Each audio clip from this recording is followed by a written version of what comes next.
Well, what a fantastic way to say good morning here from the African bush. Let's turn the game drive radio down. And I honestly can't think of a better way to say good morning. Welcome here to Djuma Game Reserve in the Sabi Sands, South Africa. It is a stunning morning. We're on a safari and we've started with the same leopard we had from last night. We're going to tell you lots more about what's going on here. Just to quickly give you a view of where we're sitting, the sun rose literally about as we were sitting here waiting for you to join us 2 minutes ago. So it's that beautiful, magical time of the morning. It's nice and cool, not cold, just cool. And I'm looking forward to a fantastic day. We had such a brilliant drive yesterday afternoon, fantastic illies, great leopard sighting. And only afterwards, when we spoke with Stefan and Scott, who tracked this guy and found him for us, that we found out there was actually a kill in the tree. We didn't even see it yesterday. The leopard was so beautiful, just taking his sort of relaxed time on the ground. So, big good morning. We're going to have a lovely day and look forward to sharing it with you. My name is Peter Pretorius, and as always, we're going to be looking around in the bush. Brian, always nice to have you on camera, and Tara and Nikki back in control room, and the whole team, we're all down here. So let's have a look. It doesn't really get better than that. For me, this is one of the ultimate things to see on safari, a leopard in any way or shape or form. But to have such a particularly beautiful leopard, I'll tell you why I like this guy so much a bit later. But to have such a stunning leopard up in a tree, this is like the postcard one sees. Obviously caught this young warthog yesterday sometime. Would have been during the day. It looks like he's eaten most of it, so it wasn't a very big warthog. But this should keep him at least for the morning, maybe for the rest of the day as well.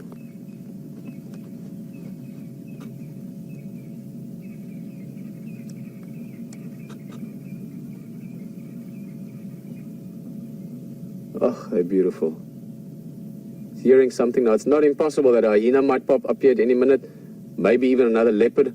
As soon as there's food in the bush, that sort of sends out call it like a smelly advertising if you want. And I don't mean smelly in a negative way. For a hyena, another leopard, another lion, any predator, the smell of food is something they'll investigate normally. Which is also why these guys put it up in a tree. I mean, if you just look at where we're sitting here, we're sitting on a beautiful little, call it a small riverbed, or drainage line is actually what we refer to them around here. That's a big tree. It's called a weeping boerbean. Lovely big tree. Now that tree could be climbed by a lion, but not that easily. It's quite a big drop because the tree sort of hangs over the drainage line there. So it's a good spot for the leopard. Keep that food safe from other predators that might want to try and take it. So he knows he can sort of relax about his way and go about his things. Just have a look in there, that sort of in there, that's the drainage line. So it's good, another probably 8 or 10 feet further down. And that would have probably been what the warthog used for his cover as well. Whoa, whoa, whoa, the thing dropped. Guys, you see this happens in a second. He was busy eating and the carcass fell out the tree, and I think the leopard, because he knows there could be a hyena or there could be lion or anything at any second, he was down that tree in a shake of a tail. But guys, he's going to climb up again, so now we're going to see this guy in motion. He should, though. I don't think he's going to stay down there. He's a bright cat. Oh, this leopard has got such a beautiful face. Also, they're at their most beautiful at this age, sort of 2-3 years old. Before they become mature, they're just very, very pretty almost, before they bulk up and get bigger.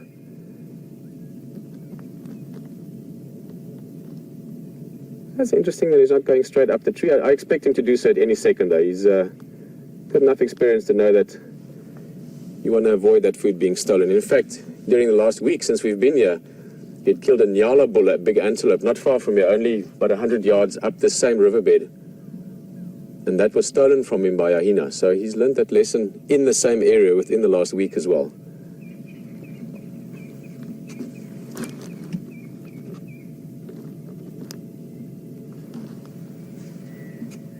To give you a bit of idea of who we're looking at here, many of you know this leopard already. Many of you, I'm very happy to know, saw it with us last night. We had such an awesome drive last night. And but if you don't, this guy's called Kunyuma. Beautiful Shangaan name for shy or elusive, which is sort of part of his character, but he's a very interesting cat. I find him quite entertaining. There's a great sense of personality about this guy, more so than, I mean, every leopard is individual, the same as anything. But I find this cat particularly interesting. It's almost like he's got different takes on life, and like he plays a bit sometimes, and there's just something quite cool about him. But Kunyuma is about 2.5 years old, just under 2 years, about 5 months, almost 6 months actually, so I think 2.5 is correct to within a week or so. And him and his brother are around here. We saw his brother the other day, Q. Hopefully we might see him again today. He should be in the area. What's that? Here's an alarm call.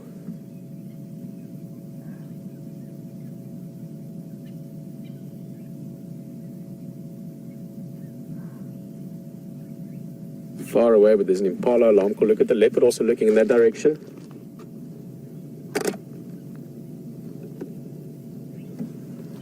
He wants to make sure if it's anything he should be concerned about.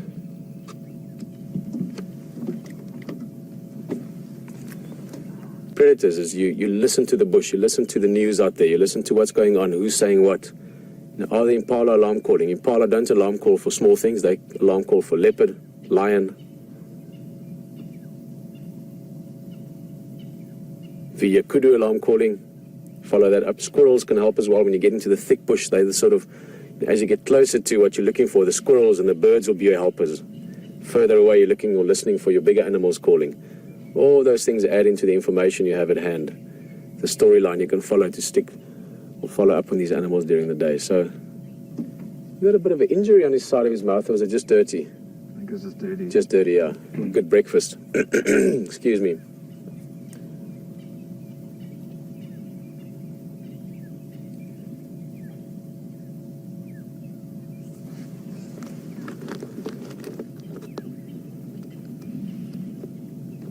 See, because he's on the ground now, he's looking around quite a bit more, listening as well. He has to be very alert. There we go. Just making sure he doesn't get a surprise suddenly by a big predator. I think he's going to go up the tree shortly. I'm surprised he hasn't yet.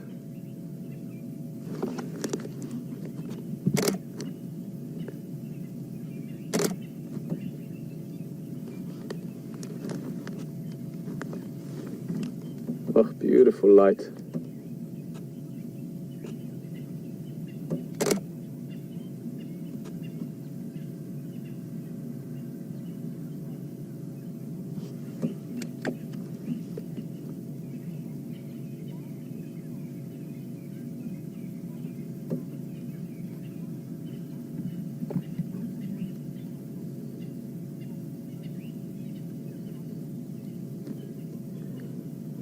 Well, good morning, Lynn. Great question.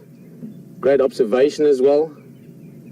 Just wondering why it is that we don't really see vultures that often when there are leopard kills, but with lions, we normally or often see vultures.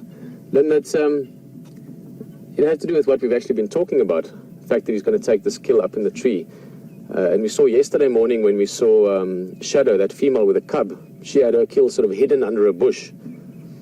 And leopards try and do that. They try and avoid detection by, well, anything really that can draw attention.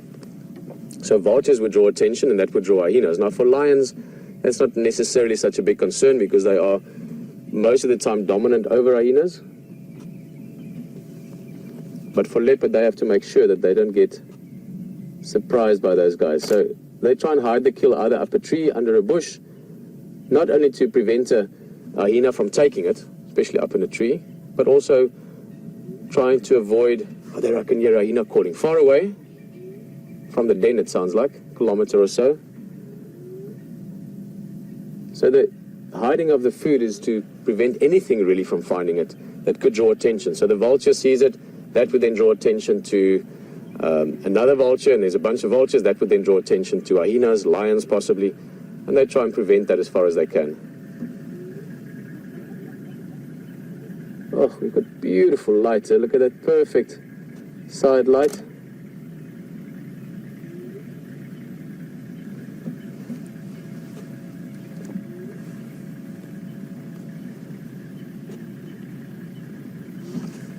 At the whiskers as well, guys, while he's grooming himself. He looks over our way again. Leopards have got very prominent whiskers. All cats do. One of the functions of those whiskers that people don't always realize is that when they've caught something, those whiskers are touching up against the throat of the animal they've hunted. Now, 99% of the time, they kill their prey by suffocation. And those whiskers can actually feel the heartbeat in the neck or in the veins, or the artery really, and know when the animal's heart has stopped beating. So that's one of the functions of that, of the whiskers. Also very, very good for when they're walking around at night. Those whiskers are spread out, and it is wider than the face, wider than the shoulders, and when they're stalking, they keep their body in almost like a missile shape. We saw it yesterday when, no, day before yesterday, sorry, my days sort of blur into each other here. Day before yesterday with this guy's brother, Q, when he was hunting. They get themselves low down, and those whiskers can cover almost the whole area that they're going to move through. So it gives them a vibration or a physical touch sensation as to what they're going to move through. You must realize that everything on this animal has evolved, has adapted, has perfected itself to a point where a leopard must be one of the ultimate hunting, but also one of the ultimate survival animals. They're really good at surviving in all kinds of habitats, from desert to jungle, from places like this where they can live totally free without being concerned about being bothered by anything other than lions and hyenas, the normal stuff, but not by people, to places where they are heavily prosecuted, heavily looked for, heavily hunted, and they still manage to survive there as well. So they're great at not only adapting to all kinds of different habitats, but also great to adapting to all kinds of different conditions, if you want. In other words, species competition. And trust me, we all know this. No species provides greater competition to other species than our own.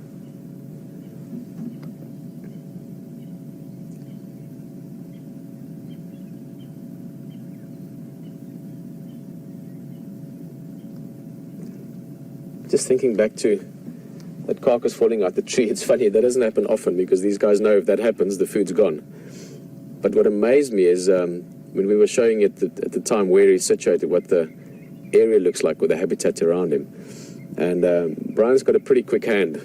Back in the Old West, I think he'd be pretty handy with a 6-gun. And he whipped that camera around as quick as he could, and we got there as the leopard was down. It was less than, I'd say, probably half a second, but less than a second that the leopard followed that kill down. It's incredible how quick they are. I mean, it's something you've seen, I've seen, we will see again, hopefully at some stage, how they move, you know, when they're hunting or when they're getting away from something or when they're just playing. But they move in a way that it's almost like they make time stand still around them. And they sort of cut through it anywhere they want. I just love leopard. I mean, I'm sure you could pick that up. I'm sure many of you do as well. But they are just animals that the more I see them, the more I know them, the more I experience them, the more they just absolutely captivate me. Got a game drive joining us from Boyatela Lodge, Juma. Aubrey and his guest. Nice people. I've spoken to them a few times over the last few days. One of the other great things sitting at a sighting like this is seeing the other game drivers that come and join us. And you just see these beautiful big smiles on people's faces. I just love that.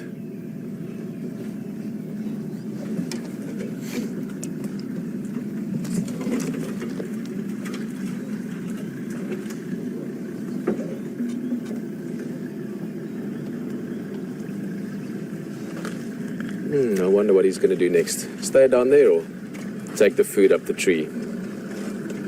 Still think the latter.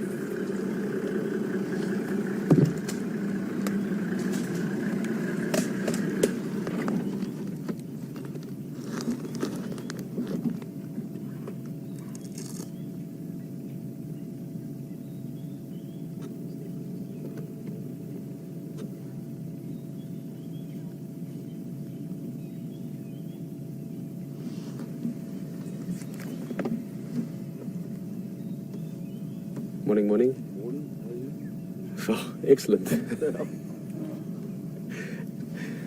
As I said, lots of happy people here. It's a young warthog. Well, the last bits of it. Yeah. The guys were just wondering what he's eating. Perhaps if you've only just joined us in the last few minutes, you maybe missed the beginning of Drive. This is our live sunrise safari. And we were very fortunate to open up on this beautiful leopard right from the beginning. Same leopard we had last night at the end of Drive, Kunyuma. He was eating a warthog up in the tree, but he dropped it, and in the blink of an eye grabbed it again, but he's decided for now just to eat on the ground. I think it might also be actually because the food's almost finished. There's not that much left, so it might be that he's decided, well, if something takes this from me now, then so be it. Because, you know, he's gotten most of the value from it, most of what he wants to eat. He's working on the skull, a little bit of the spinal column. Keep in mind it is early. We just heard hyenas calling from the den area. So it's not impossible that we're suddenly surprised here by hyenas coming in. Lions are always possible. Another leopard's always possible. But he has picked a perfect spot.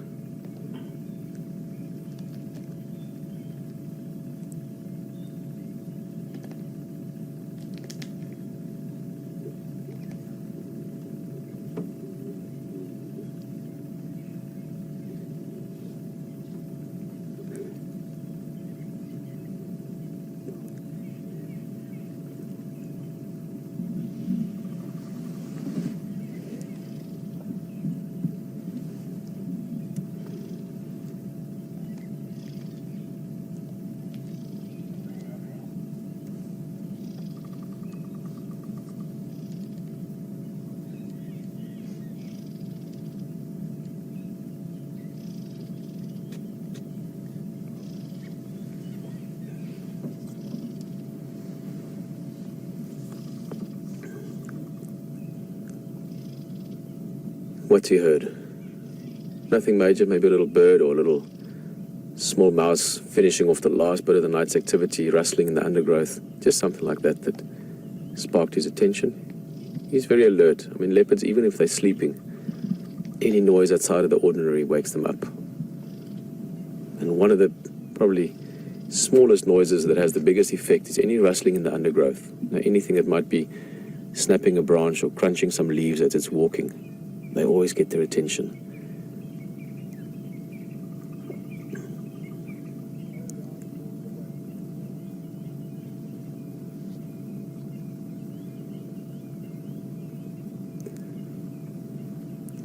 I've got a beautiful setting, you know, that sun that rose only a few minutes back, already up in the sky and giving us the warm lights of what I think is going to be a beautiful hot day. And this leopard seems to be just relaxed and eating. We are going to see it more. I'm hoping that we can follow it up towards the water later to go for a drink. Treehouse Dam is not far away. So we're definitely going to have some more leopard moments this morning. But for now, HT is out there as well, also enjoying this beautiful morning start. And he's just going to say good morning to you. And who knows what he finds. Maybe he finds Q. This is my favorite leopard. His brother is HT's favorite leopard. So enjoy it on the vehicle with him, and we'll see you back here in a bit.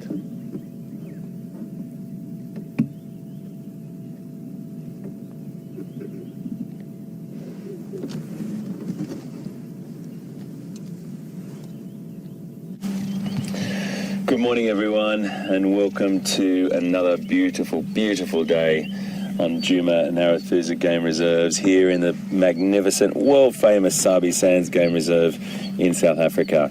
You're watching Wild Safari Live. I know you've been with Pete and that magnificent leopard this morning already. I just wanted to say hi, and then we'll cut back to Pete. But welcome again. If it's your first time, this is a great journey and a great adventure to come on with us. And if you're a regular participant and you're on the back of our vehicle all the time, hi and good morning to you always. I'm with VM here this morning. VM and I have worked together for a long time. It's our second drive this stint, so it's great to be working back with him again, as it is with all the guys. And Tara directing with Nikki this morning. Fantastic to be working with them again. We're just sitting here at Buffelshoek Dam, just watching to see what's going to come down. It's quite beautiful around here. We just drove up. There's lots of different sort of talk on the radio this morning of leopards and hyena. And I just want to thank Sabira, our Zoomy, for giving us the heads up on some hyenas that's been spotted by on the camera this morning, which is fantastic. We're going to follow up on that. And I also want to just give you a bit of an update. Carol in California has asked about the schedule for this week and this weekend, particularly this weekend. On the 9th and the 10th, we're going to be broadcasting live on National Geographic Wild US. Okay, so if you're watching in the US, National Geographic Wild, but we'll still be broadcasting online both of those days, morning and night. There's also 2 fireside chats, consecutive fireside chats, Saturday and Sunday nights from 5:30 to 6. So the best thing to do, if it all sounds a bit confusing, is just go to the Nat Geo website and it'll all be on there, all the information you need.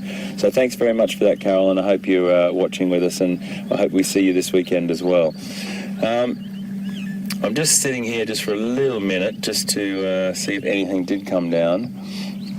It's very quiet, but still very beautiful. And one of the beautiful things about sitting at a water point is you never know what's going to happen. There's mist coming through or just rising at the moment, burning off. This morning was very spectacular with mist filling every little valley. And we had such a beautiful drive down here. It's 15 degrees, 59 Fahrenheit, and a little bit chilly for us. We had the jackets and the scarves on this morning driving here, but you can just feel as the sun's touching your face, it warming up. The smells, we had beautiful, beautiful smells this morning coming through because of the moisture in the air. At any time that it goes past, any of the plants and the particular vegetation, you're getting these all different sweet smells coming through. It is just a spectacular morning, and we're going to carry on. We're going to go for a little bit of a drive and see what we can find. I'm listening to the Game Drive channel, of course. Really important that we keep in comms with that. Scott and Steph, the wonderful Scott and Steph, are out with their eyes as well, seeing if they can spot anything for us.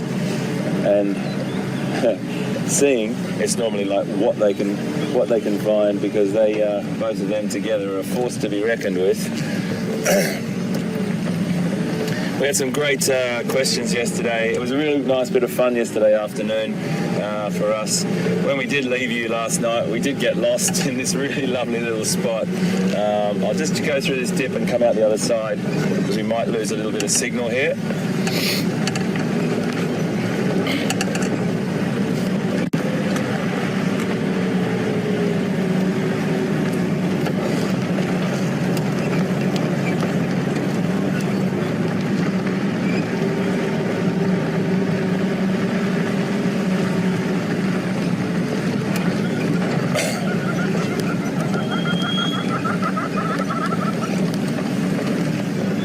Elephant down here this morning, very fresh elephant dung just here. I did see just on the ground there next to us, very fresh,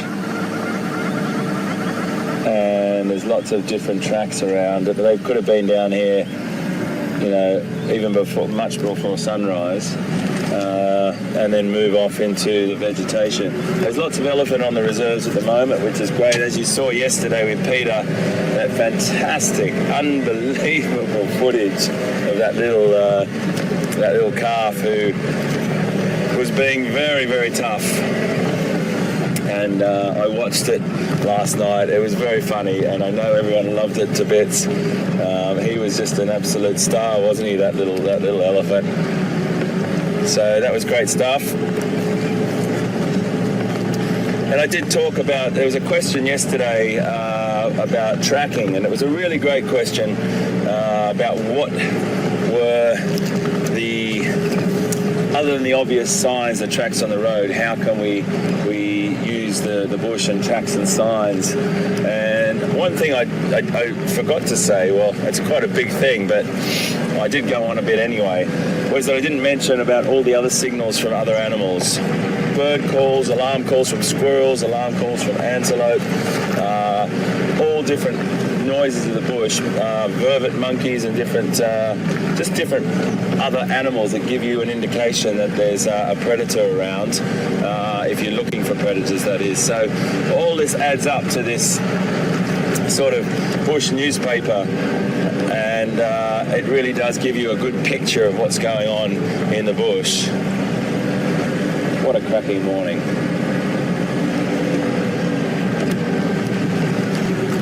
We'll see you just now.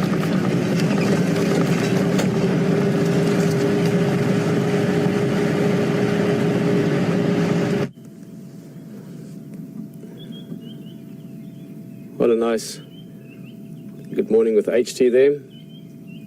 Always exciting, the morning drives, you know. You don't know what's going to happen. Well, it's like that the whole time on drive, but in the mornings it's especially so. Lots of things could have changed during the night. So I always love going out in the mornings. I know HT does as well. We're very lucky this morning that we could start with this beautiful leopard. He hasn't really moved much, eating a bit, looking around a bit. We just heard a hyena calling quite a bit closer, I would say, at Trias Dam perhaps. 300 yards or so, a couple hundred yards away from here. So leopard listened to it, didn't pay too much attention. He knows he's got a big tree right behind him. It'll take him less than half a second to be up there, so he's not too concerned, but there are hyenas around, and as I said, whoa, and elephant, exactly. That's a big noise coming there from elephant, and the branches you're hearing, that's coming from another vehicle. That's Ephraim, Cheetah Plains Lodge, coming to join us.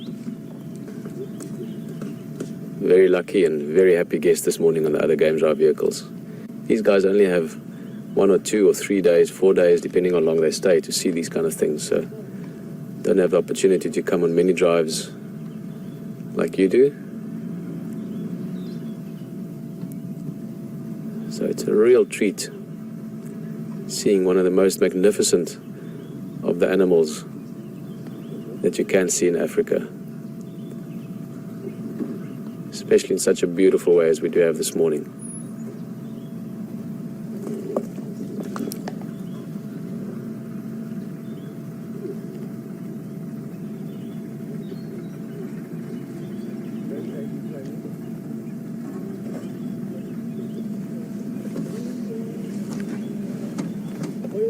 Morning, Ephraim.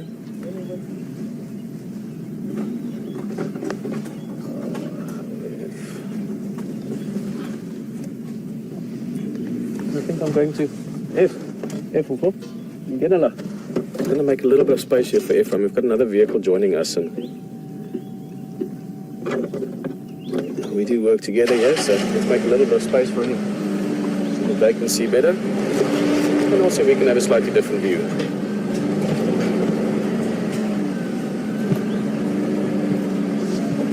Tempo?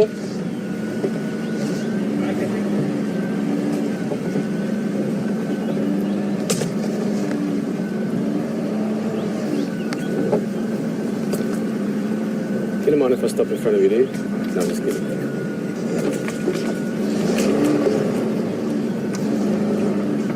Well, guys, we're just busy re-maneuvering a bit.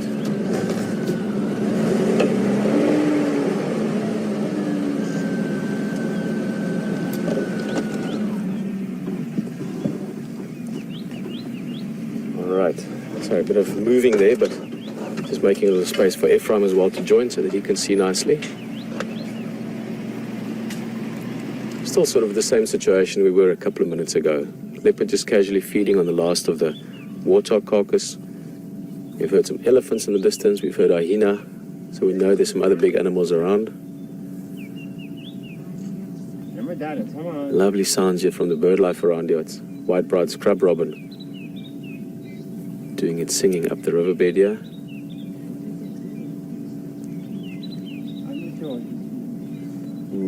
Honchi, Mampimpani Honchi.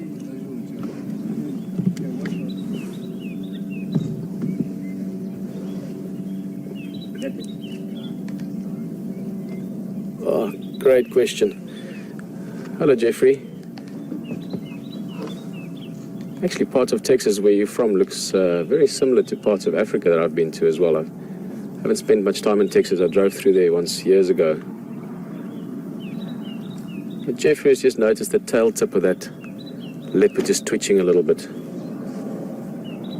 And just asking what it's about. What is it showing, or what is it telling, or what is the message in it? And the tail tip of a leopard, trying to think, I can't really compare it to something in a human. I guess you could compare it to the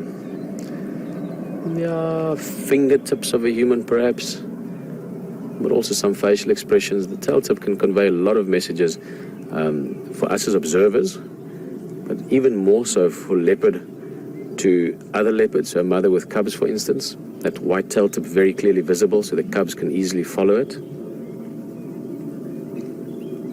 From our side, we can see when the leopard is excited or when it's curious about something. You see the tail tip a little bit, but when they get very excited, for instance, when they're busy hunting, just before they pounce, that tail tip is almost, it's not twitching, it's almost vibrating, almost like the rattle of a rattlesnake. It can almost be, at a high frequency. Also, of course, a very practical aspect to the tail itself. Leopards have got rather heavy, quite muscular tails, so great for balance as a counterweight when they're busy climbing, so they can sort of correct their balance if need be with the tail. And then I've also watched them, often leopards use their tail in a very sensitive way as well. And this is when leopards bond with each other. In other words, mainly mother and cubs that you see it in, or siblings with each other. When they greet, those tails literally caress each other. They walk past each other and the tail curls around the body or around the neck, and it's beautiful to watch. I've often compared the tail of a leopard to the ostrich feathers back in the days, when people wore big feathers in their hats and long swords. The feathers were very elegant, I guess, and with leopard, it reminds me of that sometimes. But certainly a lot of expression and a lot of emotion almost, or the state of the leopard you can tell from the tail. One of the ways, which we don't see often from our side because they don't mind the vehicles, but if you get close to them on foot sometimes and they getting a bit agitated, the tail can sort of beat almost like a whip onto the ground as well. Same with lions when they give you a mock charge or a charge. It's you do notice the tail during those conditions. You do notice the message there, I guess.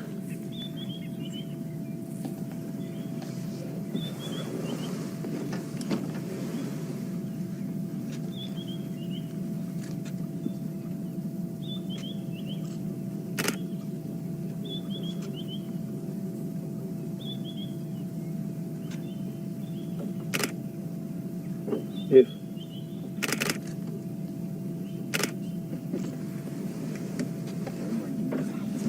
Hey, busy guy. There's a leopard.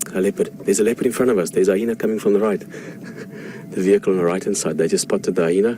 Something's going to happen here. I expect that leopard to flash up that tree. So be ready.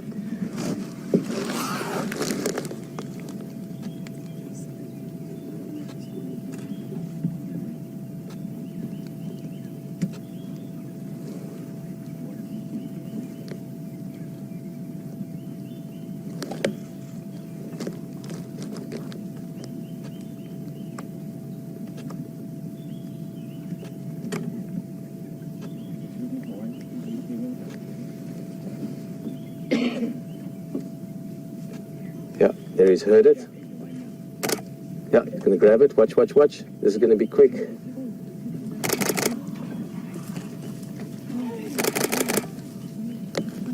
Oh, and there's the hyena. Just like that. No stress though.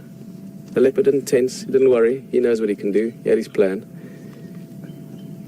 He's left something down there for the hyena as well, so now we've got two happy predators. Guys, and this is a spotted hyena. If you don't know all the different predators, you get a couple of different hyena species. We actually started with a question the other day and we never finished it. We'll do this a bit later today, how many hyena species we get. In fact, you might as well let us know now. How many hyena species do we get in Africa, and how many hyena species do we get potentially here at Djuma and Kruger National Park area? You can let us know by hashtag Safari Live if you want to tweet, or email it straight through to questions@wildearth.tv. The same avenues you use for asking questions or leaving comments or just saying good morning. I remember we used to, in the early days, we'd often have the morning starting, we just get mails coming through. Good morning, how are you? Look forward to the drive.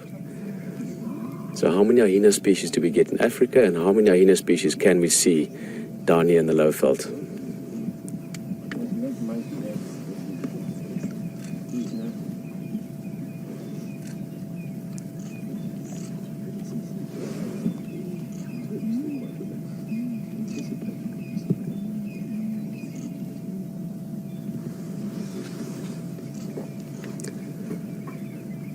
Well, this warthog will probably used, or almost all of it will be used. Maybe the skull will be left. Maggie, you're just asking, any parts of the leopard, any parts of the warthog the leopard won't eat.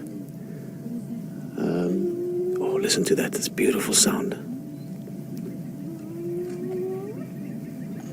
You can see the hyena is really listening. The leopard's not really paying attention now. He's up in a tree. He knows that sound was a hyena. He knows not to worry about hyena. They're not really good at climbing trees.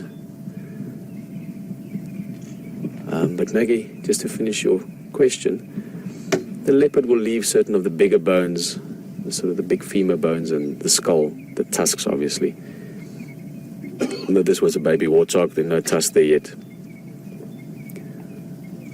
But if the kill drops out of the tree, hyenas will eat almost everything of that warthog. Being a young warthog, the skull even is not that thick and big yet. So in this case, I think probably everything other than the teeth, the jawbone, sort of the really hard parts of the skull will be left. Almost all the rest of it will be used by either the leopard or the hyena. There's another hyena call. Whoop.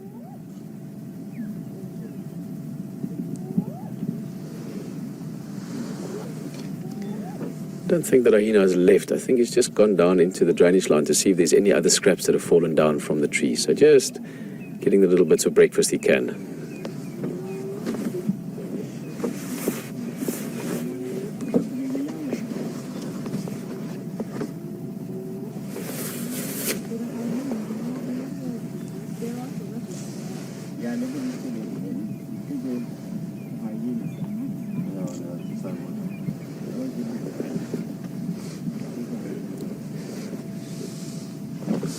Here's the hyena coming back again. He's just done a little circuit around the tree. He knows, again from previous experience, that if a leopard is eating up in the tree, inevitably little bits and snippets of food will fall down. So he just did a quick check.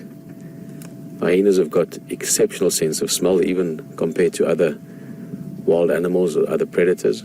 So he would have just walked around the tree and he would have quickly sniffed out anything that was worthwhile eating. And now he's going to use the greatest attribute of all hunters. He's going to be patient and wait for some more.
Well, good morning to you, Ellen. Ellen is one of our good friends that have been coming on drives for a long time. And like so many of you, we all know each other. That sense of community is really great. So Ellen, nice to know you on drive with us, and great to be able to say good morning as well. It's not always we get the opportunity to do so. Just asking where we are for many of you, this is maybe one of your first drives. Yeah, the big answer to that is we're in South Africa, southern end of Africa, in Djuma Game Reserve, which is part of the Greater Kruger National Park. But for those of you like Ellen that know the area intimately by now, to be specific, we are about, I'd say, 250, 300 yards downstream or downhill from Treehouse Dam, which is towards the east, next to a big bourbon tree right on the drainage line. So almost exactly due east of Treehouse Dam. The hyenas that we can hear calling, just listen quickly. Of course, they stop calling when you say that. But you'll hear them again just now. That whoo in the distance. Those hyenas are at the hyena den, so they're about northwest from us.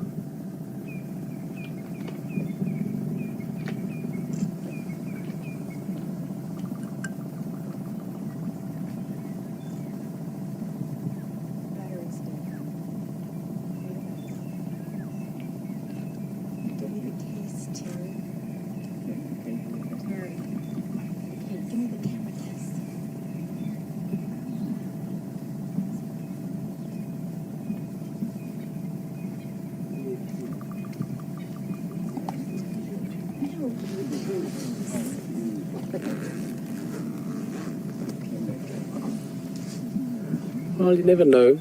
It's not impossible that there are more hyenas to join. Over the last few minutes after this hyena joined, obviously, Kanuma the leopard back up in the tree. The hyena's done his little sort of sweep circuit, just walking around, seeing if there's any scraps to pick up. Sorry guys, let me take my jacket off. We've gone from a cool morning to it becoming warm very rapidly now. The sun is definitely on today. Well, it's not impossible for other hyenas to join, although the communication we're hearing is coming from the den side. And there's not really much food here anyway. There's a few snacks, you know, half a banana kind of thing. Not something that's going to fill up the hyena, but certainly something hyena will be able to utilize.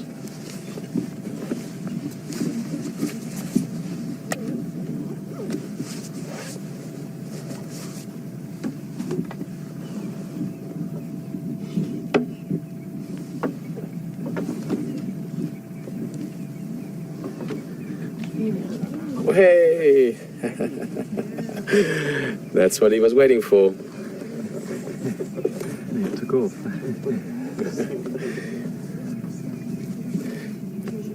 You know, there's a lesson there. If Mr. Miyagi was on safari, he would say, you know, food comes to those that wait, kind of thing. Whether you're an antelope waiting for the rains, a leopard waiting for the pounce, or a hyena waiting for the food to fall in your lap. Just have to know when to wait and where to wait. That's great. There's a bit of a discussion going on Twitter. Hashtag Safari Live if you want to join it. As to the hyena question from earlier, how many hyena species we get in Africa and how many hyena species here at Djuma or sort of this part of the Kruger Park. And one answer was 3. Of which 2 are possibly found. I mean, theoretically we should be able to find aardwolf here as well. I can't see why not, but let's get back to that in a bit. I might be giving away a little something there. The hyena species we can find here, the spotted hyena, quite numerously and quite common. We see them often. Not common, but I mean occurring fairly frequently. And then we do see brown hyena here, but it's once every blue moon. We saw it once live on WildEarth years ago. I think that was the first time in over a decade. But guys, you get 4 species of hyena in Africa. I think Chris had that. I know many others had that as well. The 4th species doesn't actually have the name hyena attached to the name. So let's start with the clearest ones or the most obvious ones. We've got spotted hyena that we've been looking at. Where is he going? Especially this leopard, you know, he could just be getting up to funny business. Maybe he's just going to try and, I don't know, jump on the hyena. Not really, but he's a bit of an odd cat sometimes. So spotted hyena, brown hyena that we have seen here, not far from here, actually close to Treehouse Dam. Striped hyena, which is more northern Africa. It's not really around here. Very similar to the brown hyena. Whoop, almost a leopard out of the tree there. It's very funny if you see a leopard fall out of the tree. They feel a little bit sort of embarrassed, I think. I've seen them look around hoping that no one saw it happen. Oh, I wonder if he's going to come down. It's not the greatest tree that for sleeping in. Oh, look at that, beautiful. Maybe he's trying to get that food back.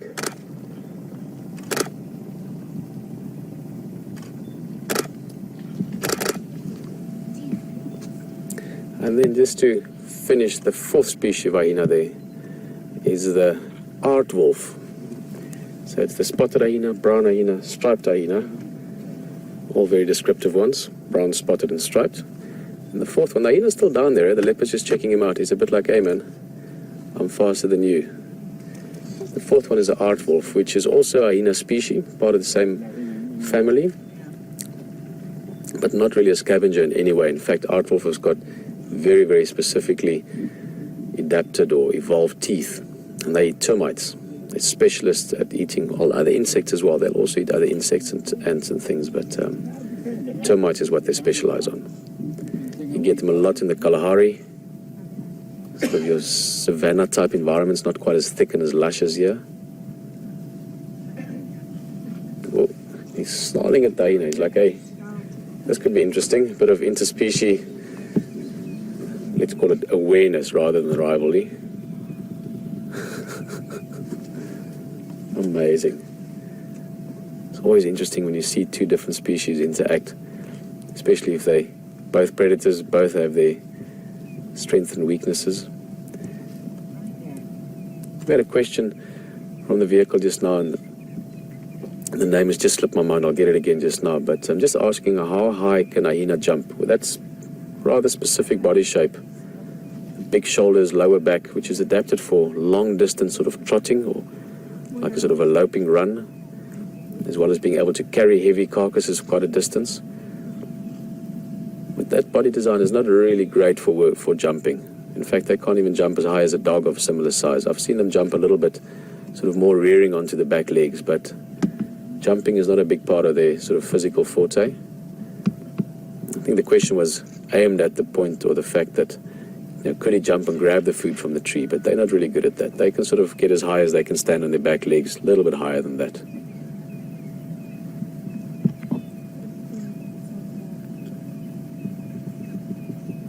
Both grooming. The hyena doing a bit of grooming, leopard doing a bit of grooming.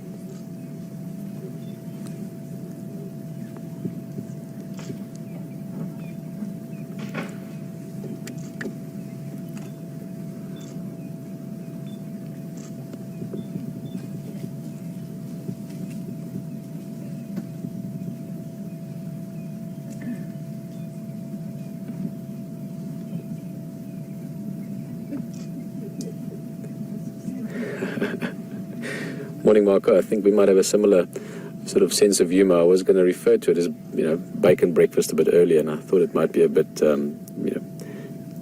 cheesy. Mark, I presume you agree with the pun in that, because we obviously have a similar take on things. But Mark was just asking, how far can they smell that? How far can predators smell the bacon, or in this case, the warthog, the carcass from a hunt, especially referring to the hyenas? Hyenas have got an exceptional sense of smell, something I think, I'm sure, is still beyond what we can really comprehend. I can't even think of a good analogy of it. It would be like saying, and I can't compare it to something, but they have a sense of smell that is beyond what we can imagine. It is, if we were to go back to the libraries of Alexandria a couple of hundred years ago, and we compare that to modern day Google and Wikipedia, maybe it's like that.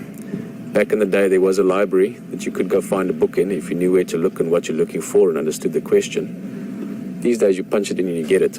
I think it's a bit like that. Now, hyenas walk around and they just pluck little bits of information out of the air. But they could smell a carcass like this. I mean, obviously, there's many things playing roles in the conditions in terms of the temperature, the wind direction. Is there a breeze? Is it gusty? Is it hot? Is it cold? All those things play a role. How fresh the carcass is. But hyenas can smell carcasses kilometers away. We've got a couple of game drive vehicles moving. That's the sounds you're hearing. Making space for the other guys. Very nice of them letting us enjoy the sighting for so long. Cheers, guys. Enjoy, eh? See you another time. Bye-bye.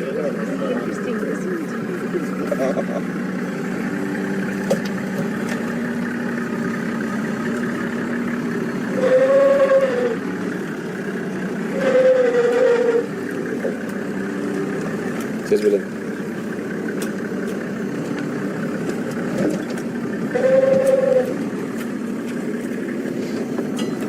There's a little bit of commotion here at the moment.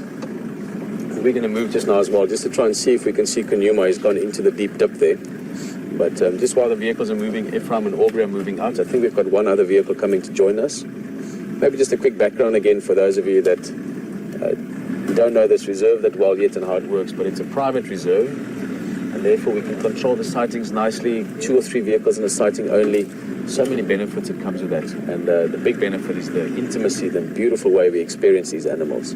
Speaking of animals, speaking of experiencing them, while this leopard has disappeared, there's something much bigger than this, just as interesting, and something I know you're going to have a good time with. So have a nice time with HT, and I'll see you back in a bit.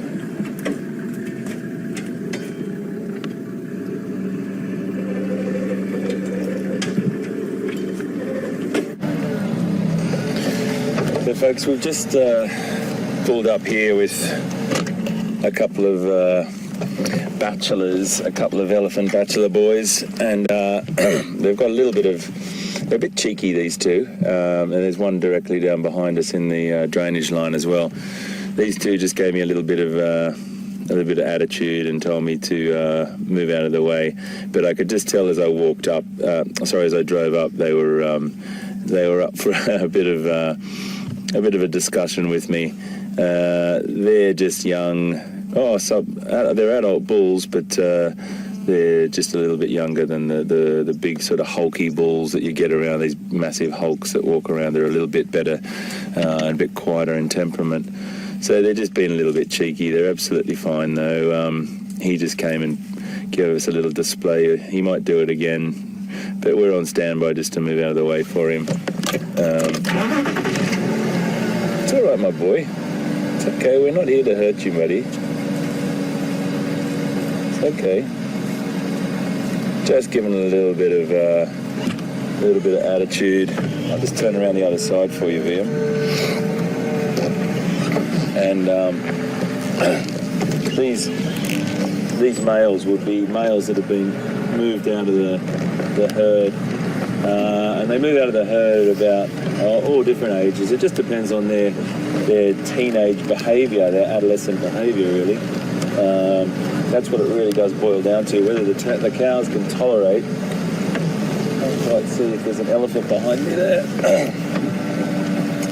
There's a nice shot just there, mate. Just going to keep my eye on him. He's fine. He's just giving a little bit of he's having a bit more of a play, really, just pushing his weight around.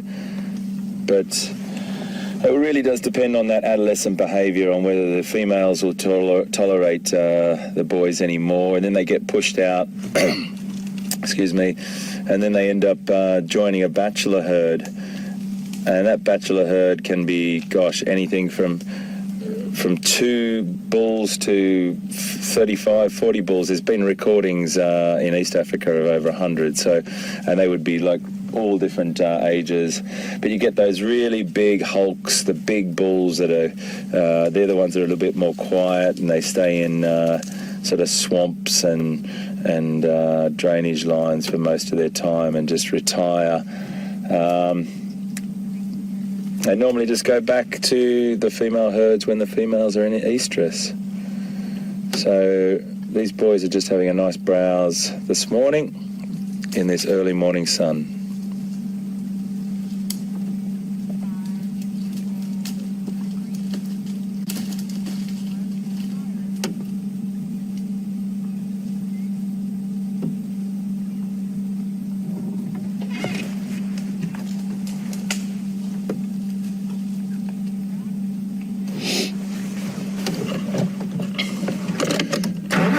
So 3 bulls. This boy here is probably the biggest one, and I'm just going to get around the other side here so you can see him a bit better. You'll see that beautiful, beautiful skin pattern. I don't want to make him feel like we're right behind him, but we are right behind him, but I don't want him to feel like we're boxing him in. He's completely comfortable, and that was just a little bit of teenage behaviour. Well, he's more than a teenager, that's for sure, but sort of young bull behaviour, throwing his weight around earlier. Just before we cut live, he did sort of have his ears out, sort of giving me a big display. But he's absolutely fine. Once they get used to you and you show them that you're not invading their space, you're absolutely fine to sit with these guys. None of them are in must, which is the sexual activity period where you'll see the secretion coming out of the gland behind the eye. And that's spelled M-U-S-T-H, must. And it's quite a strong, quite a pungent smell.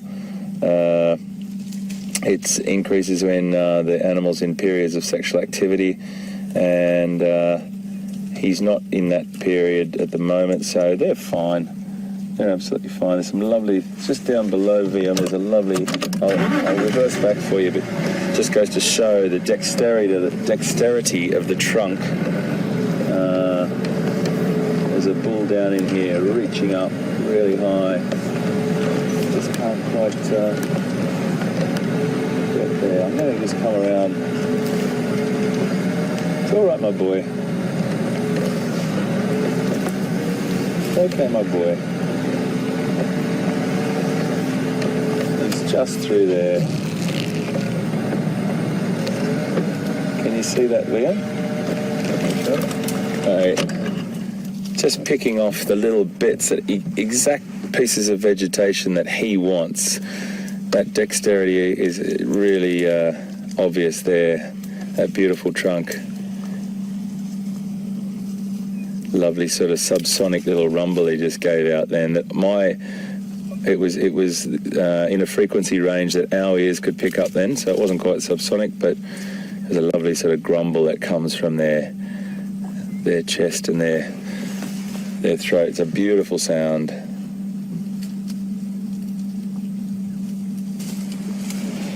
So yeah, very old bulls. I always find just extraordinary to be around because they're like weathered old ancient things that can live up to sort of 50, 60, 65 years of age sometimes in old places, but very rarely, very, very rarely. For sort of 40s is the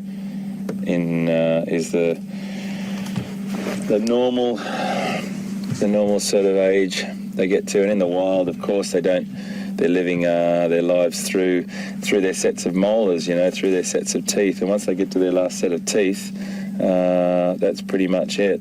You'll start to find that the vegetation they eat is a much softer vegetation because their teeth have worn down to a degree that they can't really go through the bark and the roughage that they used to in their earlier days. But he's a lovely, lovely boy. Thanks, fellas. Haven't seen a bachelor herd. We've had loads and loads of interactions with breeding herds, which is matriarch and related females. Quite nice. Just one last shot there. Sorry, I was going to move on, but I'll come back. I just want to go down to that trunk again so you can see. There's just a lovely bit of light. He might move on, but I might get down there a little bit closer. I think he's fine now, this guy. I'll come back a bit for you, Mia. So I'm just sort of repositioning ourselves. And it's like going through a little buffet for the elephants. They choose whatever species they feel like at the time. Some will be eating bark. Some will be eating. I don't know what that's like for you, mate. It's a little bit tricky in there. The foliage is quite thick. But just sometimes I'll just chew on the branch or the small shrub as it's standing. And what happens with this is the effect of elephant browsing. There's no animal really on the planet that changes the landscape other than humans and elephant really. They are real landscape changers. And one of the funny things, I always hear that term elephant damage. Well, it is damage when these animals are in areas that are much smaller than what the home ranges used to be because of habitat loss. But when habitat loss wasn't an issue, these animals would have moved through vast areas and changed the landscape over time. And over time, those little woodlands would have become savannas or open grasslands, which would bring in other animals and changes the habitat to suit the species that need it. Okay, my boy. It's all right. So it's really important to remember that elephants play a massive role in habitat change, and other animals benefit from that. It's just when the concentration of elephants is so high in a very small area that we start to refer to as damage.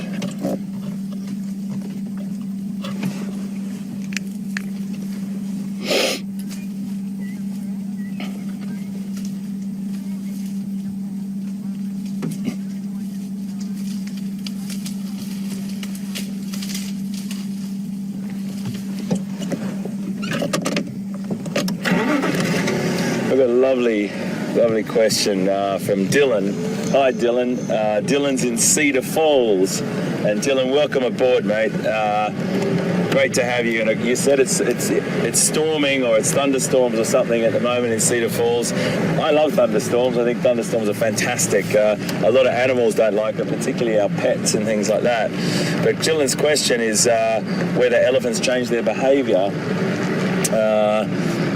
when it's a thunderstorm. Well, Dylan, I've seen elephants in all different types of weather conditions, and thunderstorms don't seem to worry. I mean, unless it's a lightning strike quite close to them, then I'm sure that's going to scare any creature. But I've seen them just standing, and it's magnificent memory I have of Amboseli National Park in Kenya, of a thunderstorm, lightning bolts hitting the ground, like that extraordinary sort of scene that you think's out of a film, with elephants in the foreground, big, bulky elephants in the foreground, and a thunderstorm happening in the background with lightning bolts. Beautiful memory. Didn't change their behaviour. Lots of thunderclaps and noise, and they were just carried on feeding. But one of the things I do love watching is when elephants do love the rain. I've seen them get really silly and playful because some of the vegetation or the landscape that normally isn't slippery, once you get a lot of rain on it, a little embankment can become a huge amount of fun for elephants, and they'll roll around and slide down the embankment and fall over, and just sort of the sort of thing you saw yesterday with Pete and his elephants. So to answer your question, Dylan, in a nutshell, they don't really seem to change their behaviour unless obviously there's a lightning bolt quite close to them. I think they just carry on regardless. But really great question. I hope you're warm and you're dry, mate, there in Cedar Falls. Thanks very much, Dylan. Welcome aboard. Excuse me. Sniffling.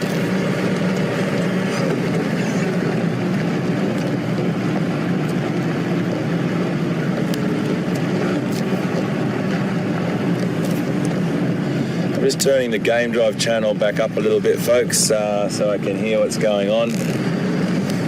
I know Scott and Steph are out there, and it sounds like Pete's having a fantastic encounter with Kanuma. We're just coming up now to Viatella Dam. We'll just have a little look there. There's a lot of elephant activity. Let's see what's around the next corner.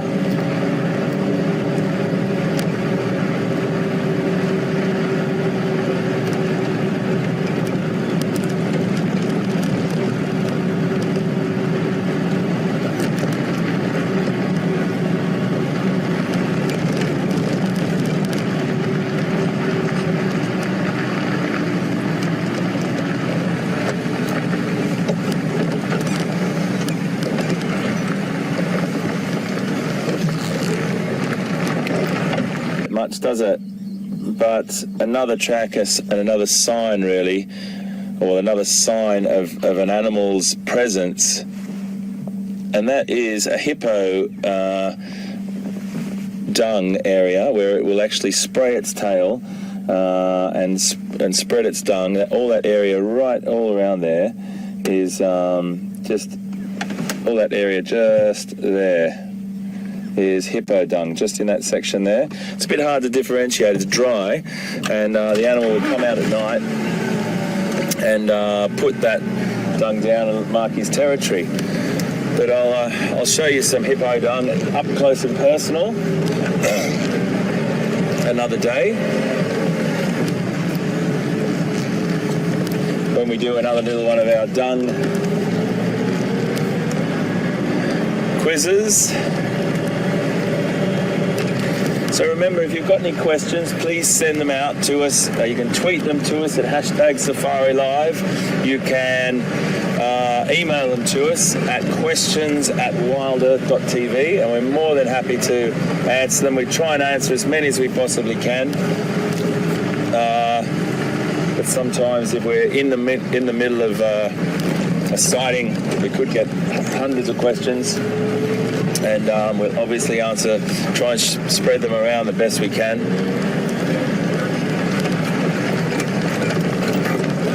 Just going to travel along here, see what we can see.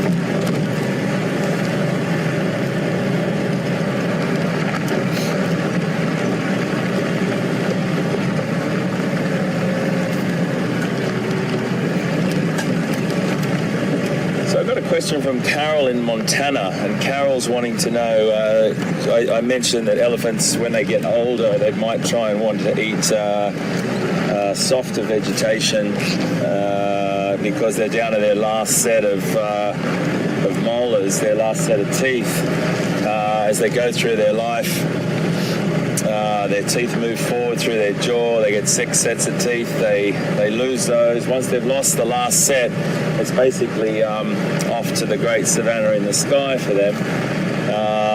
And I've seen some incredible behaviour with elephants, particularly older elephants, I've seen a lot of elephants do it of all different ages.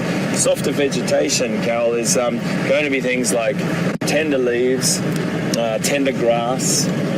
They won't be going for things like bark and roots and things like that. They'll be going for the softest foliage they can possibly get their trunk on. I have seen some elephants, particularly in more equatorial Africa, but I have also seen it down in South Africa when they're in a riverbed or they're in a very abundant watered area in the middle of the rains. And if they do pull out some sedges or grasses out of the water's edge, they'll actually wash the sand off the roots with their trunk, just like a tea bag in the water, and they'll eat them then. So preserving or conserving their teeth. Now, here's a little road that I think we should go down. And this road, Liam and I went down many, many moons ago. We had a beautiful elephant encounter down here. And over time, it was a really old road, and we found it. And then Scotty and VM have frequent this road. It's a little road that joins us up with at Philemon's Cut Line, correct, mate? Or Philemon's Dip, yeah. I haven't been down this for some time. And you know I like my little less trodden paths. It's a bit bumpy, folks, but always worth going down one of these little roads. You never know what you could bump into. So Carol, to answer your question, they would be eating the softer vegetation, the leaves and the grasses. Yeah, that's what I meant by softer vegetation.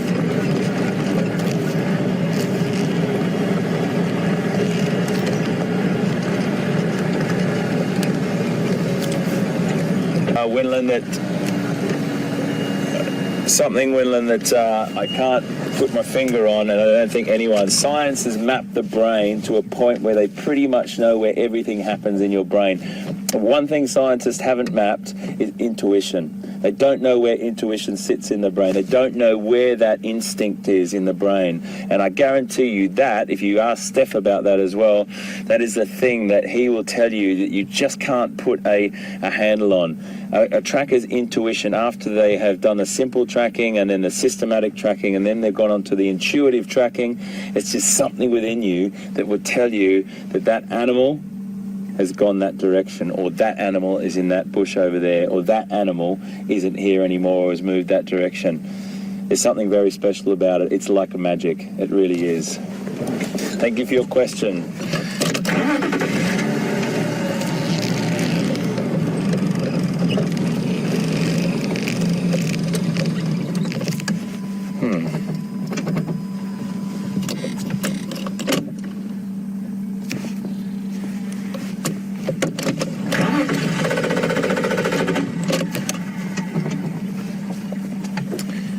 Okay, the old girl is just needing a little bit of time. We might cross over to Pete and see what he's up to, just whilst I give this vehicle a little rest, and we'll come back and see you just now.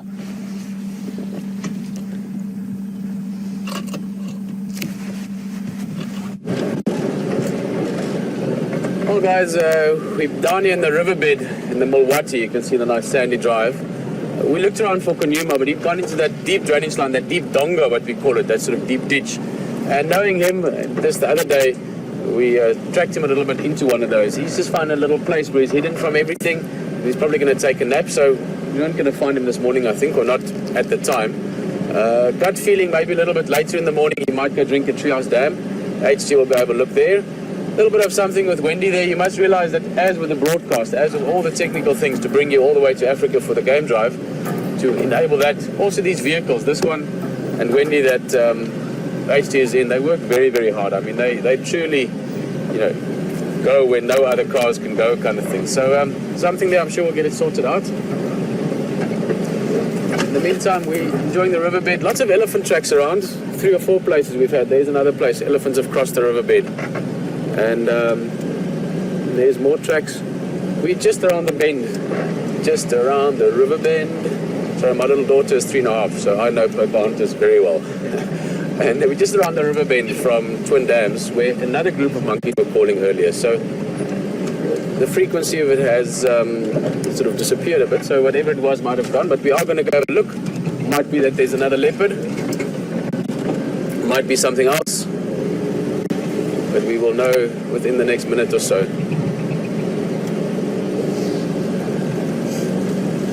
Getting nice and warm when we were sitting with that leopard. We were sitting in the sun. It was the sort of that early morning making, if you want. Very lovely. But as soon as we started moving, we had to put jackets on again. It's still nice and fresh, especially down in the riverbed here, because obviously cooler air is denser, heavier, so you've got your cooler air lower down, warmer, higher up.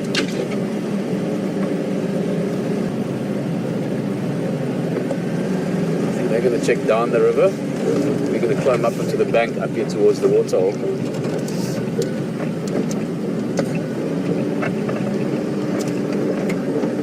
Let's see. Hold on.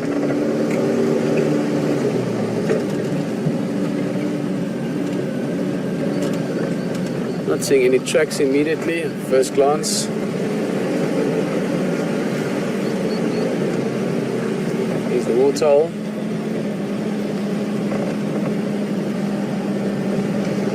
Check everything on the ground, under the trees, in the trees. Also no more monkey calls. They seem to have stopped calling.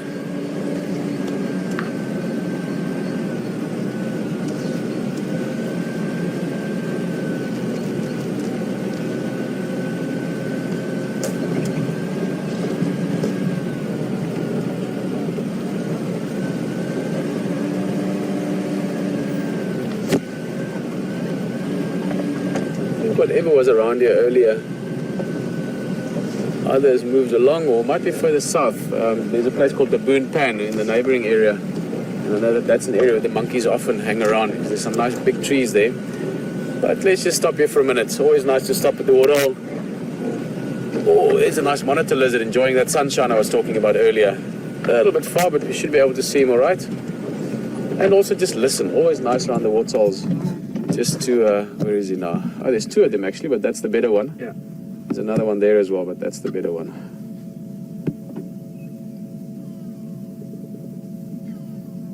Look at that. You could say there's 2 just there. The reflection is so perfect. Now it's full belly. This lizard has had a good meal recently. And this is a water monitor or a Nile monitor lizard.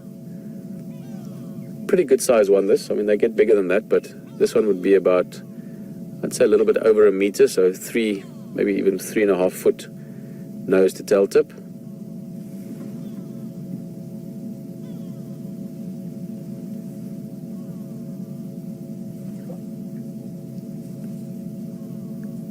Also just listen. It's always nice at the waterholes.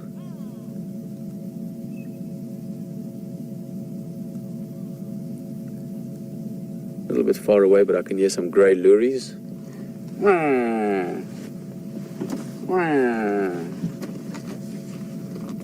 Here's the other one. You can't see this one very well. Let me just make sure it is. This is a smaller one. Perfect place for them. Monitor lizards, the water monitor, are very, very good swimmers. And the rock monitor, the other species we get here, them you find normally more in rocky outcrops or hiding in trees, sort of the general bush veld. You can see maybe we can get a little bit closer. I expect we might go into the water then. Let's have a look. Beautiful specimen. That's really good condition, healthy. As I said, full belly.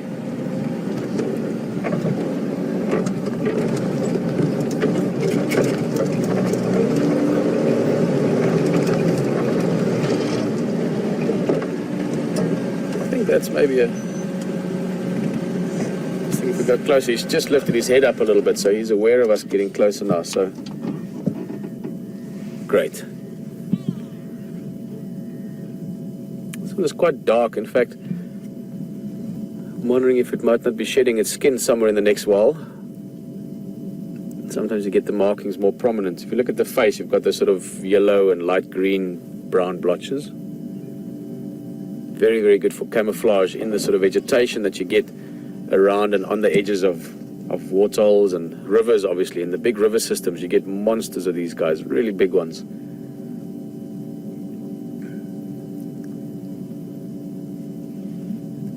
A friend of mine once caught one of these. It was a Madikwe game reserve, and he caught it in the water, which is incredibly difficult, but he did it in quite a funny way. He essentially just let the thing bite and latch onto his hand, and they can really sort of latch on, and he pulled it out, you know, without holding onto it, purely by the monitor. Bite and latch onto his hand, and they can really sort of latch on, and he pulled it out, you know, without holding onto it, purely by the monitor holding onto him. But the point of the story is that they measured it, not exactly, they didn't have a measuring tape, but Steve's about 183, he's 6 foot, and it was very close to the same length as his height. So these guys can get up to 5-6 feet, even close to 6 feet.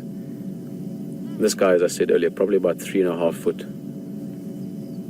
Although it's deceptive sometimes looking at things and estimating their size, like an elephant. An elephant far away looks big, but not that big. When the elephant comes and stands to put his trunk on the bonnet, or as the hood, as many of you might call it, the front of the car, then suddenly you realize how big an elephant really is.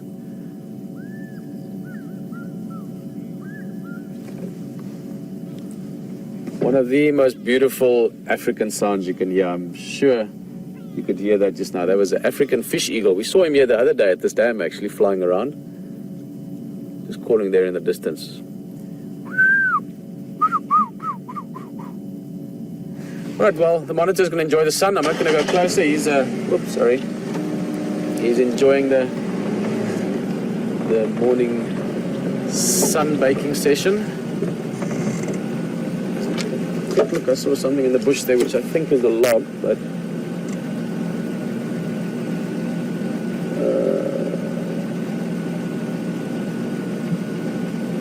what is that? Have a closer look. I'm not sure what it is.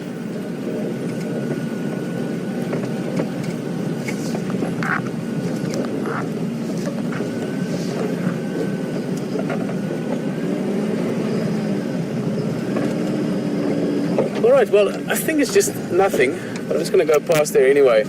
Can't quite make out what it is that I saw there. Morning, Lulu. You are wondering, what do monitor lizards eat? They eat sort of, you know, you could almost say anything. They hunt to some extent, they scavenge to some extent. They'll eat little dead things, you know, small birds or insects or things that might have drowned in the water, things they could catch in the water. Bird eggs, for instance, is one of the things they eat quite often, so birds that nest around. I mean, this dam is sort of a limited, you know, concentrated space where these two guys live in. But, you know, also on big river systems and things, we've got lots of big reed beds. You know, they would find crocodile eggs even. Other monitor lizards' eggs probably as well. Just find my way here. And catch those things. I mean, it's not like they're going to hunt a bird, but, you know, if the opportunity comes along, they'll catch it. If they come across a nest that doesn't have eggs in anymore but has the young chicks, they would eat those. So pretty much anything. They're very, I mean, they small dragons really. So, anything small dragons would have eaten, these guys would eat.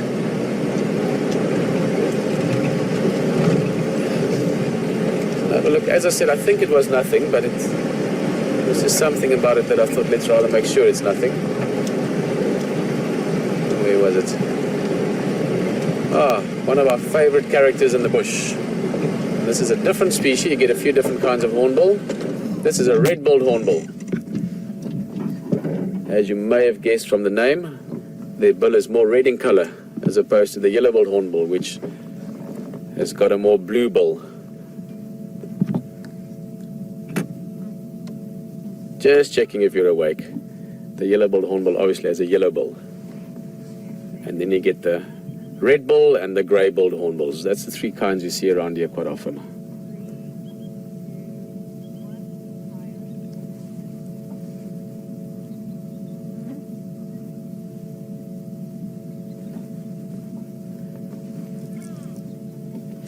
Right, well, he was doing a bit of grooming. Now he's going looking for some food. Let's go a little bit closer. We'll have a quick look at him. I do want to move on. A couple of places I want to explore this morning, but let's just have a look at these guys. They are fantastic to watch. Something almost comical about them, the way they move on the ground.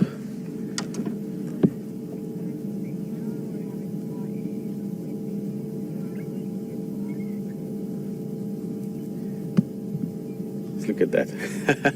Tail up, wings down, checking dung pile to dung pile. This is buffalo dung, elephant dung, lots of animals using this waterhole at the moment, and the dung creates a great place for insects to find food in, find moisture in, lay their eggs in, and that's what the hornbill is checking for.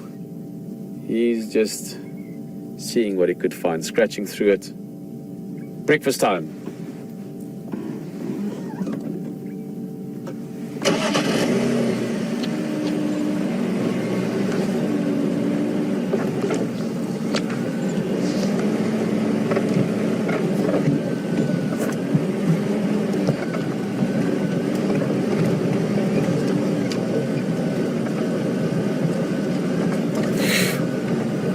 Flowers are out this morning. I see Brian is all Fly-proof. fly-proof.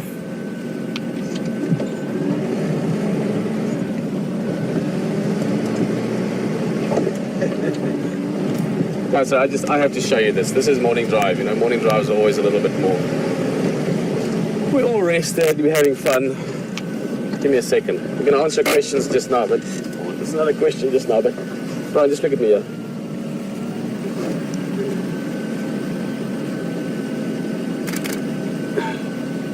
Guys, this is what Brian looks like this morning.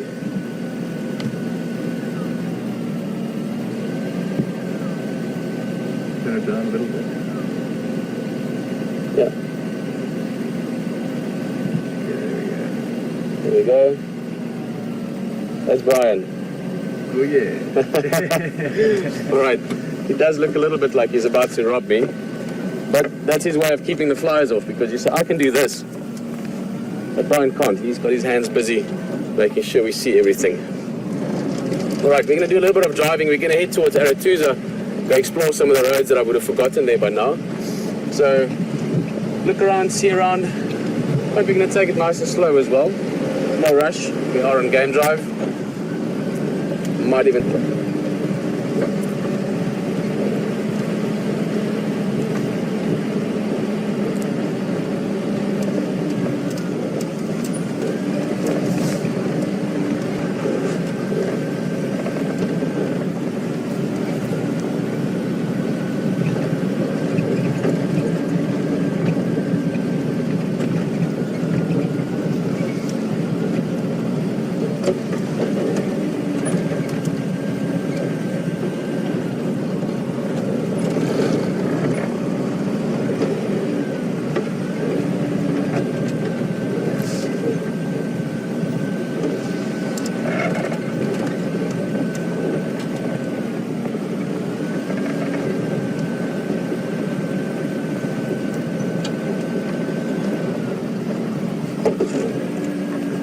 Here's the track.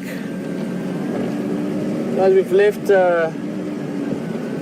Twin Dams now. It's just off to our right. We came here looking for, well, some monkey calls. Not looking for them. We were listening to the monkey calls, but the monkeys had obviously seen something. And I hadn't seen any tracks along the way there. And I just spotted one, but I'm going to try and see if I can show you. This is, sometimes you get a track and it's like, it's like the sort of, advertising page in a magazine. It's clear, you can see what it's about. But other times you just get little sort of snippets of it. There's one that's not bad. Let me just see if I can find another one. It looks like a male leopard. I would go as far as even guessing Q perhaps. There's another one. I'm going to find you one that I can show you shortly. That's maybe not a bad one. Also some elephant tracks, some buffalo tracks, the usual suspects that you'd hope to see around waterholes. Guys, it's not a great track, but just to show you, it's always nice to proofs in the pudding kind of thing. Brian, I think we can get that one. Let me just make sure. Where are we now? Oh, very close. Let me just turn slightly. No, it's there, I think. That one, yes. There. There. That one. Quick talk through it, but as I said, this is not a super clear one. So I'm right in the view. Let me just find, there we are. So that's the track, that little section there. It's walking in that direction. So you've got the pad at the back and the 1, 2, 3, 4 toes. And the pad, all cat tracks, remember they've got those 3 lobes at the back. So you've got 1, 2, let me use my pinky, that would be better. 1, 2, 3 lobes at the back. 1, 2, 3, 4 toes. Not the perfect track, but as far as tracking goes, the perfect track. It's fresh, we know where he's going. He came past here heading up the road towards the west. And now we or other vehicles, great tracking team, Scott and Stefan, by the way, are very, very good. Not just at the effort they put in, but actually at the tracking skills. Between the two of them, they could track a... Well, there was a great expression. Luna Moore used to write it. What was it? I forgot exactly. But they could track a bird across a granite mountain or something like that. They can... If it moved there, they can find it. But we will keep this in mind for later on. Gut feeling that it's Q, young male leopard, brother to Kanuma, the one we saw this morning. But who knows? Oh, lovely morning. The sun is nice and warm. Those monitor lizards we were looking at earlier, I'm sure they're still enjoying their morning, just baking and warming up for the day. I feel a bit like that myself, just getting ready for the day. It's been such a cool start again. We're going to have a quick swing past Treehouse Dam, just in case Kanuma has come up there for a drink. And then we're going to head west, because west is best.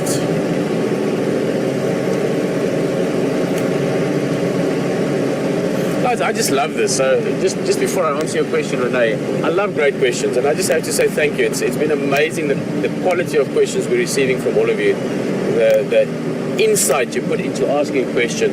It's one thing to ask, what does an elephant weigh? That's the example I always use for people. I say, we do these amazing live game drives, and people from around the world join us, and they can ask us, what does an elephant weigh? And I can explain it. And that's what I use in conversation when people ask me what we do here. But a question that actually has a bit of insight, or that links something, like Renee asking now, would a leopard, the track we just saw back there close to Twin Dams, eat a monitor lizard that we were looking at a few minutes ago?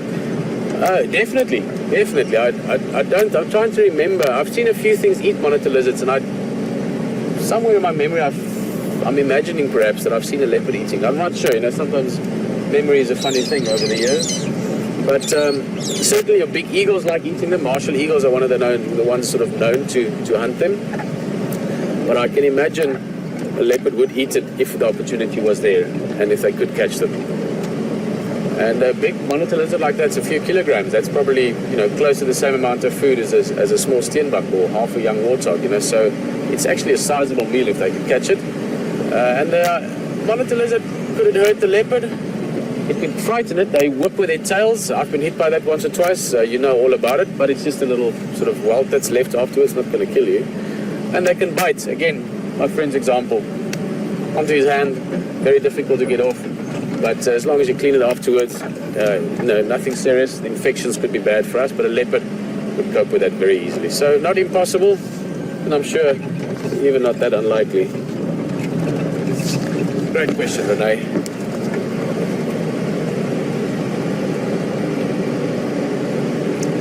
Debbie, it's the second bird that came to mind for me. Obviously martial eagles, that's the one you see. When you see pictures of a big, beautiful eagle eating a monitor lizard, it's almost always a martial eagle. because they're big enough to catch, big monitors, often rock monitors as well. So I'm gonna keep checking the tracks here. There's Ahina tracks.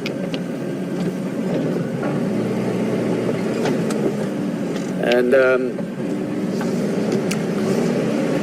so what we're getting to, Debbie, is your question whether would fish eagles also eat monitors. Short answer, yes. It's something, again, that I haven't seen often, and I don't think it's a typical thing.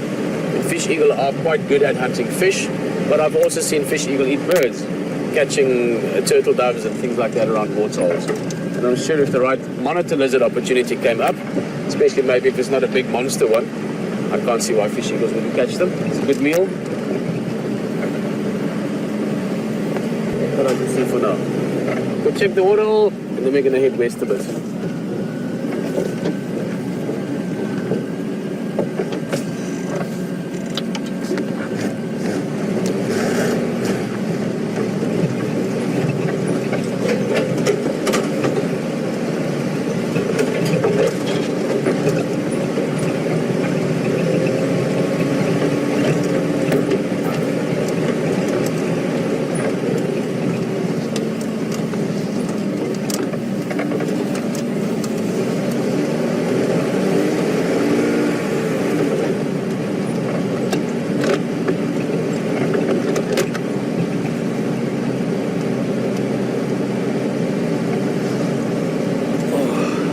Coffee left on the morning still.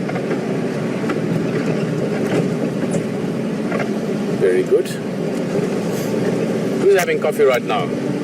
Ooh, I guess for many of you, those of you joining us from South Africa know that we've had more and more people just locally. We've even had people from close by, Polokwane and Durban and the closer towns even in the Lowveld joining us on drive. So you guys might be having coffee. And there's some of you are sitting at sort of 1, 2 o'clock in the morning hours now. Thanks so much for joining us all for the drive and enjoying it along with us. Our question was actually going to be, who's having coffee? Let's just see, who's having what to drink at the moment? Let us know a little bit. I love good coffee. If you want to let us know, guys, maybe this is your first drive, you can let us know things, ask questions, make comments. This is Trias Dam, not too much going on. Just have a quick look around, a couple of birds. Just listen as well. Always good to just let your ears do a little bit of walking around. But if you want to say something to us or ask a question, more than welcome to. You can tweet at #SafariLive or send the questions or the comments through to questions@wildearth.tv. Always nice to have your name. I like to talk to people first name. And same as you guys like to speak to me first name. And it's always nice to know where you're from as well. My name's Peter Pretorius, by the way, if you haven't met me. I'm from Namibia originally, but I've lived a large part of my life here in Djuma, about 8 years collectively, so I love coming back to this place. I have seen hundreds of amazing sightings at this waterhole, and you never know what's going to happen next, as we learned yesterday. So have a quick look down below the wall here. There's a little place that the leopards sometimes like to hang around. We can turn around and continue on.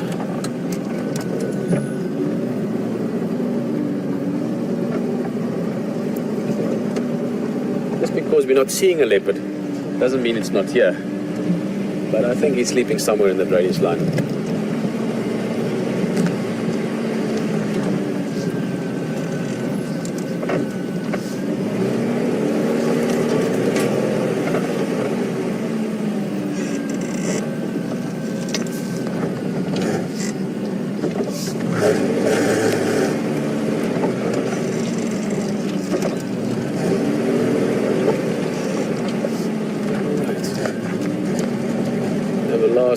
Careful look around. Nothing there that I can see.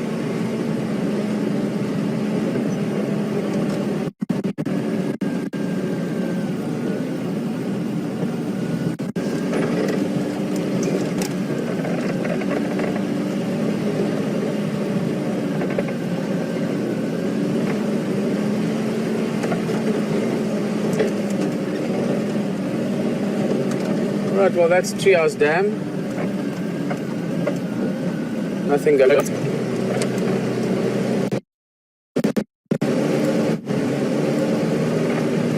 We're almost halfway through the drive, so I going to head west a little bit. There's a couple of places I want to explore, a few roads that I just want to catch up on. And who knows what we can find en route. Because you know, when it's live, you never know what's around the next corner.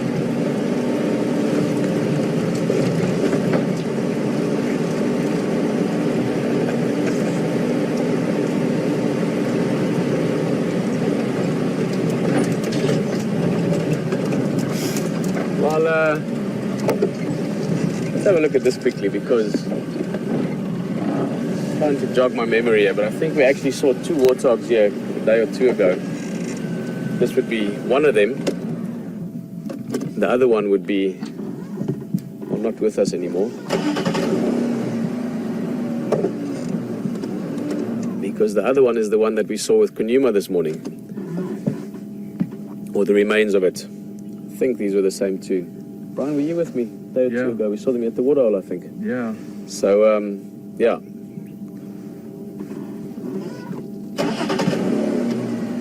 This one would be actually from the behavior as well, so we've got a bit of bush here between us. Let's see, quite alert, quite wary. And this is the other side of the coin. Very happy that the leopard's got food. But that's one less warthog around now. I'm just going to turn around a little bit. I just want to follow this warthog a little bit and see if it's going down to the waterhole.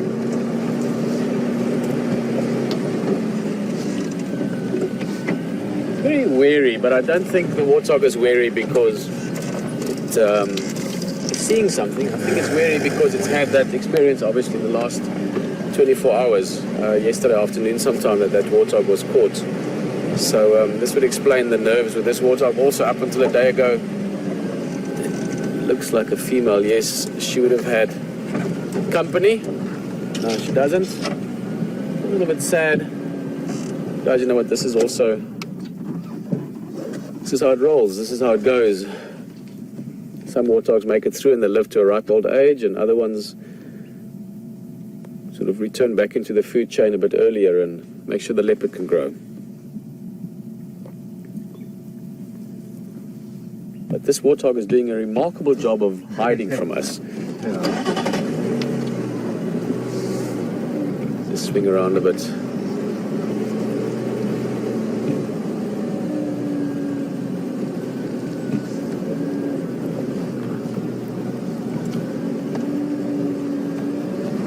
Not really great viewing here. Turn around one more time. Maybe we can get another look at her. If not, we'll continue on. Got some good news for you very shortly as well.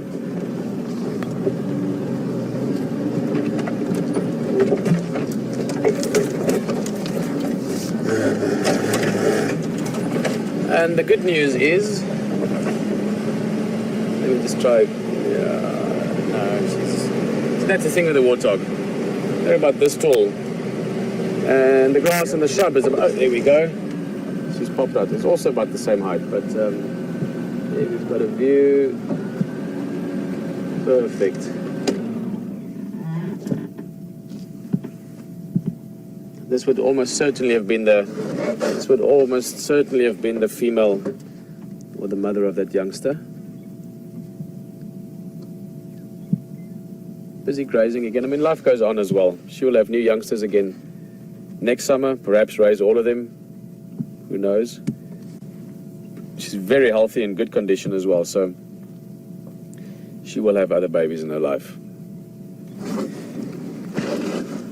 She's got a remarkable gift for walking in behind things from us.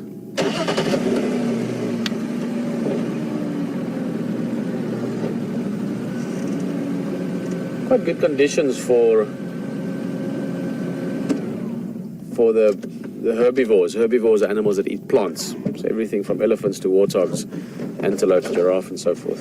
And that's the fact that even though the rains were very late, the guys down here were predicting one of the worst winters in a long time in terms of drought. But then the rains came quite late. So now you've got this sort of autumn flush of greenery. So great food for them.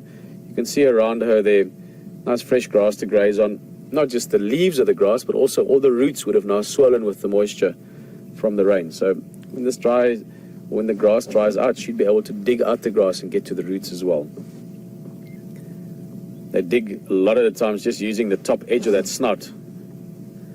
As she gets closer to us, we might even see it, but the snout is very hard, like normal pigs as well. They can actually sort of dig and shuffle through the undergrowth and turn over little leaves and twigs and get into the sand and get insects and things as well.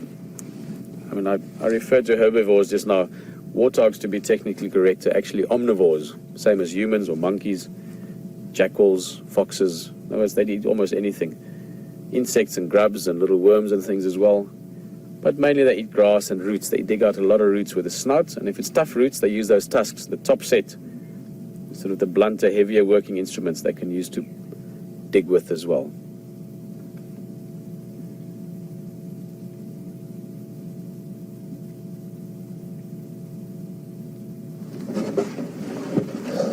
Move slightly again.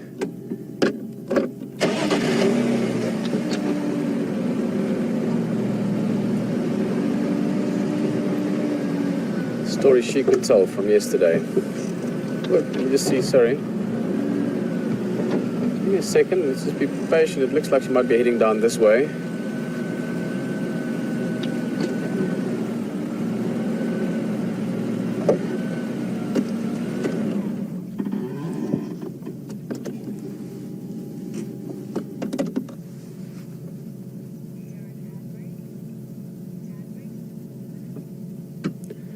Now we've got a big question to answer here, and I'd love to get a few answers, please, guys.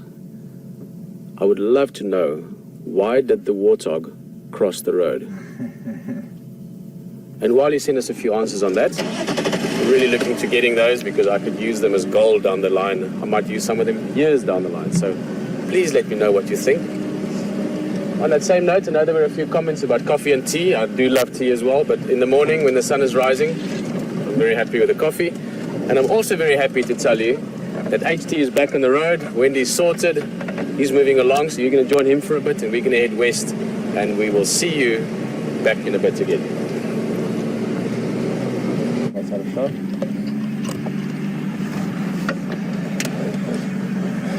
So folks, we've just got our camera on some beautiful antelope here, kudu, which we've seen many times. They're very common, but it's just a matter of stopping when you can to see these magnificent antelopes. She's got a magical little calf with her. I'm trying to... One's gone off to the left and the other one's gone off to the right. We did, just to give you a bit of an update on a vehicle, we just went back to final control and VM took off the fuel filter. We cleaned it out, we put some more fuel through it, we had to do a bit of bush mechanics on it. We didn't have an air gun, so we used the reverse of a vacuum cleaner, blew it out, put it back on, started perfectly, and we drove off. That was until now, when I just tried to start it again and it's not starting. So if we just be patient here a little bit, and it might get right itself. We get a situation when we get some dirt in the jerry cans, or the jerry cans get a little bit dirty. The fuel also that we get out here can have some impurities in it. It's a long haul by the time it gets to the bush, and you'll just pick up impurities every time it's put into tanks and things like that. So you're dealing with a little bit of dirty fuel. Your fuel filters on the vehicles do end up getting a little bit clogged up. So we could be here for some time, or we could have the luck. Maybe I'll just give the lucky porcupine quill a bit of a rub here. Let's see how we go.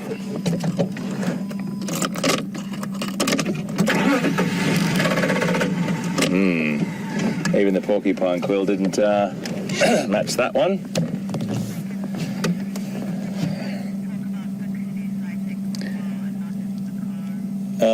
We've got no kudu in sight at the moment, but a magical experience to see these beautiful antelope. The males have a very big spiral horn There might be a male around, but it doesn't look like there is at the moment. The gestation period is a really interesting one for a kudu. It's 9 months, okay, so similar to that of a human. And again, the reason for that is these longer gestation periods is because these animals have to hit the ground running. They have to hit the ground running. They have to be prepared to be able to run as quickly as they possibly can. So we're just going to move up in a second.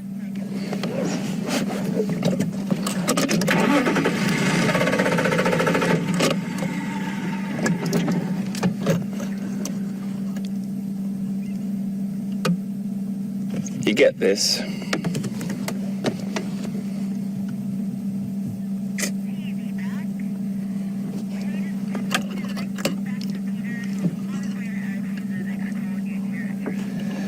So I think the situation is probably best that VM and I sort this out rather than you sitting here with us not moving.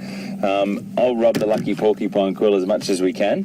We'll get this happening for you. We should cross to Pete because he's over at Arathusa going across over to some roads that he hasn't been to for a while, and I'm sure he's up to something more interesting than this vehicle breaking down. So we'll see you just now. Ah! Yes!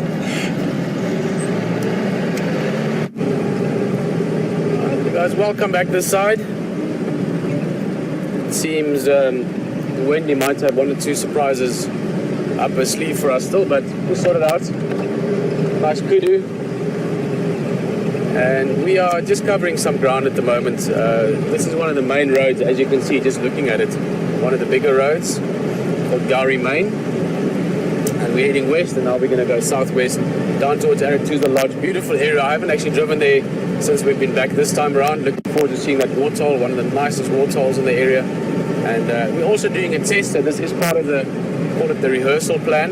We're going to see if we can sort of stretch our legs a bit further with some of the new gear that's gone up. So just to see if we can maybe go further than we could before.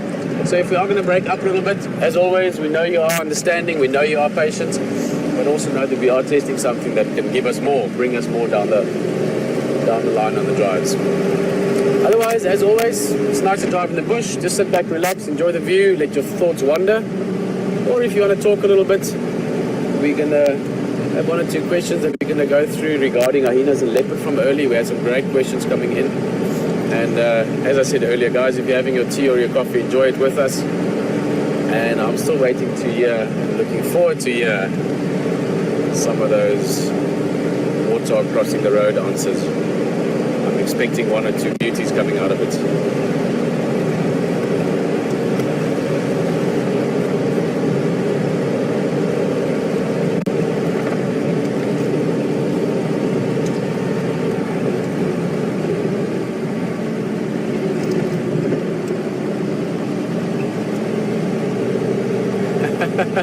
Like that one already, Katrina, great one. I might even just tweak that a little bit with you, if you don't mind, a bit of poetic license, Katrina. You've been on drive with us many times. Katrina saying the warthog crossed the road because the chicken was on safari or on holiday. I think that's an excellent explanation. People so easily get confused about, things like that. They could be thinking the warthog was crossing the road to go drink water, but obviously there's more to these things than one might think.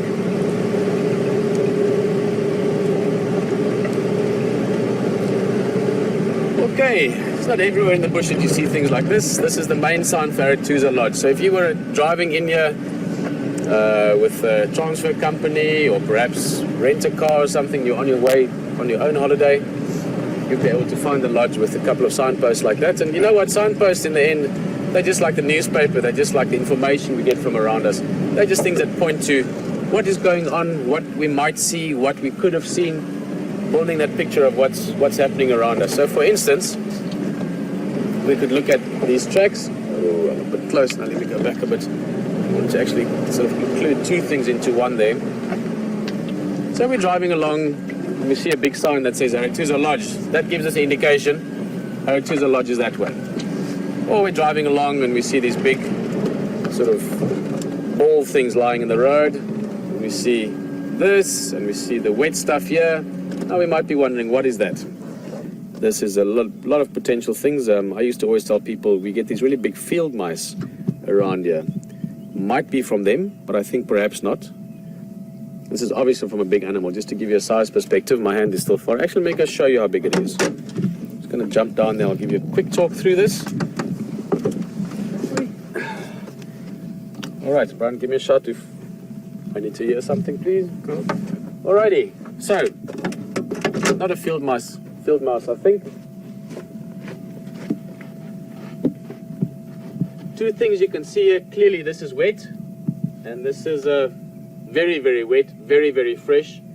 If we were in North America, I would say don't eat the yellow snow. This is very fresh. It's not warm anymore, but I would say a couple of hours, maybe an hour or two at the most. Very, very fresh. And this is from a variety of animals. Looking at the tracks here, a variety, I don't mean species, I mean sizes. Let's look at this.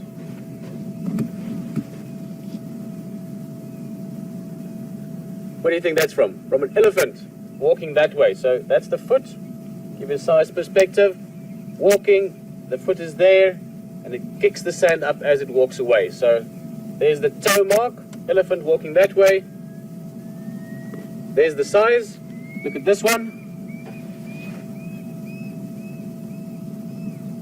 Much smaller. So this shows us it was a little breeding herd that moved through here. Not one elephant, but by the tracks, looks like 1, 2, about 5, maybe 6 elephants that came past here. And that's really all that tracking is.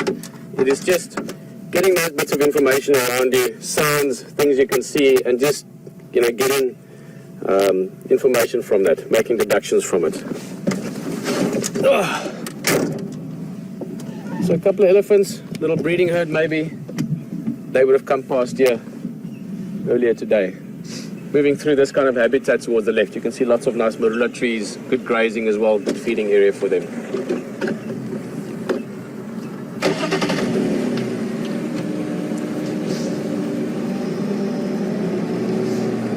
Perfect habitat for elephants. Elephants eat almost anything, from the roots to the twigs, to the branches, to the leaves, grass. They'll dig things out, all kinds of foods that elephants can utilize. Right. Let's continue. Nice big marula tree that. Again, with this late rains, the marulas have got more leaves on them than they normally would have this time of year.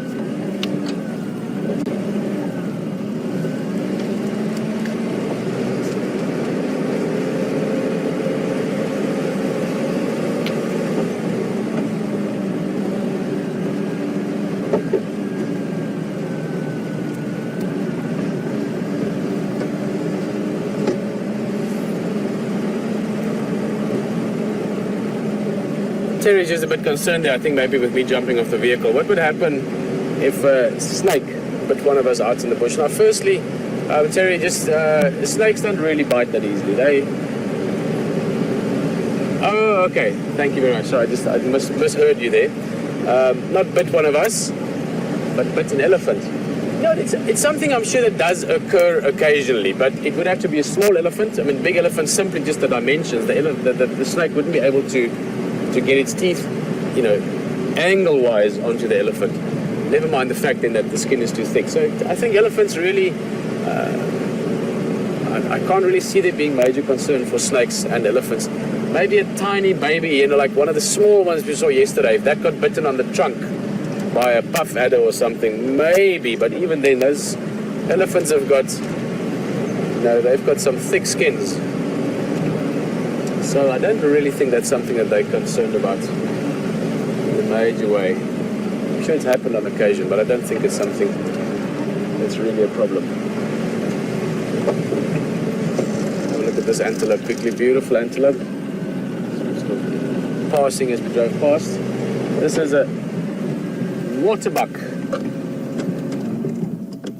Waterbuck is also the animal on the emblem for the Sabi Sands Game Reserve. This is not an old male and not a young male, sort of in between. I would say this guy's probably about 3 years, maybe going on 4 years old. Very good condition, not in the dominant or sort of, the stage where they can start competing with other males yet. So I would expect him to be part of a bachelor group. More than likely another 2 or 3 bulls around this area. We just can't see them. And waterbuck are grazers. They eat mainly or predominantly grass, as you can see there.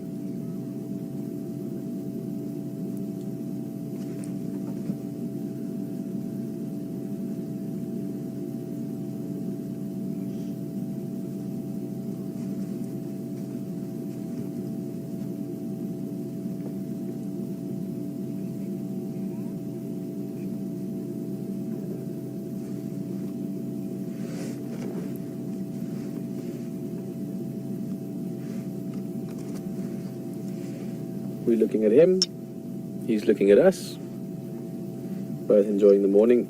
Animals are very active early morning, late afternoon, and not just, we always go on about the leopards and lions. So guys, I'm just getting a bit of water here as well. But also for your herbivores, for your antelope and so on. It's a good time in the morning. It's not too hot yet. So a lot of the grazing and a lot of the activity happens in the first few hours of the morning. Similar to how it obviously happens in the last few hours of the afternoon.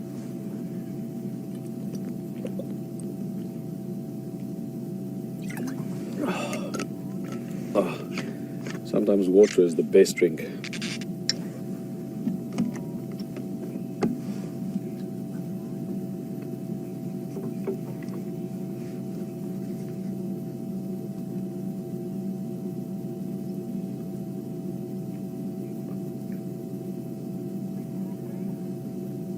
People almost always notice the white mark on the backside of the waterbuck, sort of white ring around the tail, the brake lights if you want to them. Good markings, but they've also got beautiful facial markings.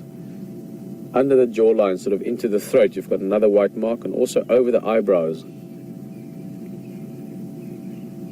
Like so many things in nature, like so many things in life, sometimes if you just stop and pay a little bit of extra attention, notice little details you might have missed in glancing, you appreciate how beautiful things are. And waterbuck are one of those antelope that the little markings on the face, the ridges on the horns, the proportions of how they're built, really beautiful antelope.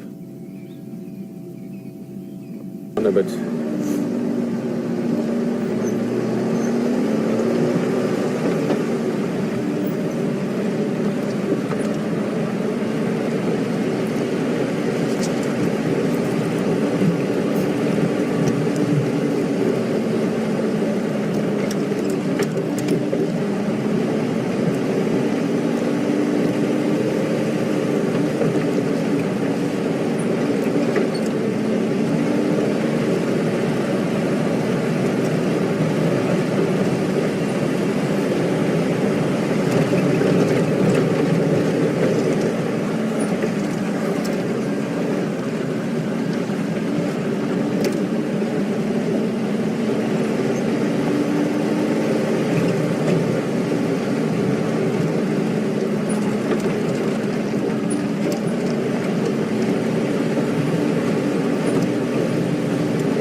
This is,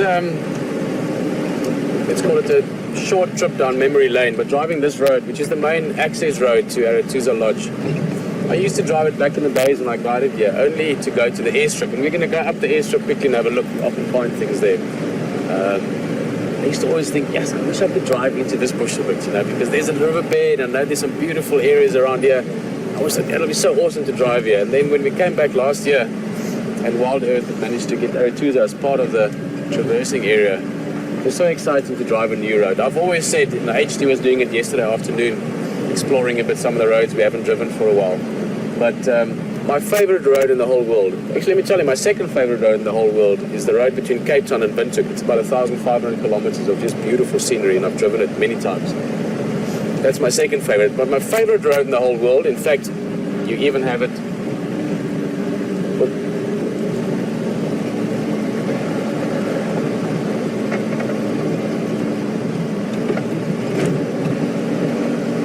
sorry guys, as I said, we are rehearsing as well, or testing at the moment. Actually, not rehearsing, testing the signal range. So I'm going to incorporate that a little bit into the conversation.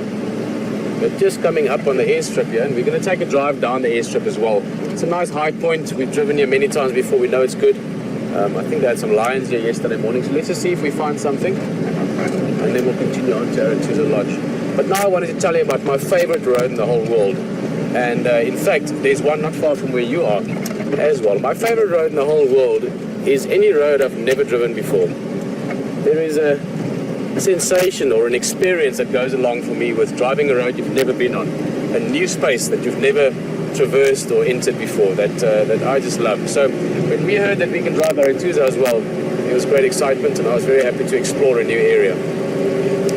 And this morning we're doing the same, almost in a technical way, if you want, just to see how far or can we go further than before with the vehicles. And I'm an eternal optimist, as are all wildlife enthusiasts. I believe we will. So we're going to test that this morning. You're welcome to come along and experience it with us. It does mean later on, as I go into those corners we haven't explored much before, we might get a bit of breakup, we might get a bit of sort of flickering on the screen or sound breaking up, but bear with us. You know that it is in the greater interest of all of us. One day, hopefully, before I'm too grey, we're going to drive over the whole world, Pinky. We're going to try and take over the world. I would love to go and drive around and look for polar bears and grizzly bears and tigers. Lions, tigers and bears. I think it's Keats that said that. Up here, not too much. I can see some impala away in the distance. We're not going to go all the way to them because we do want to explore as well. Let's just go make a turn at the hide. They've got a beautiful hide here, and then we're going to head back down to the lodge.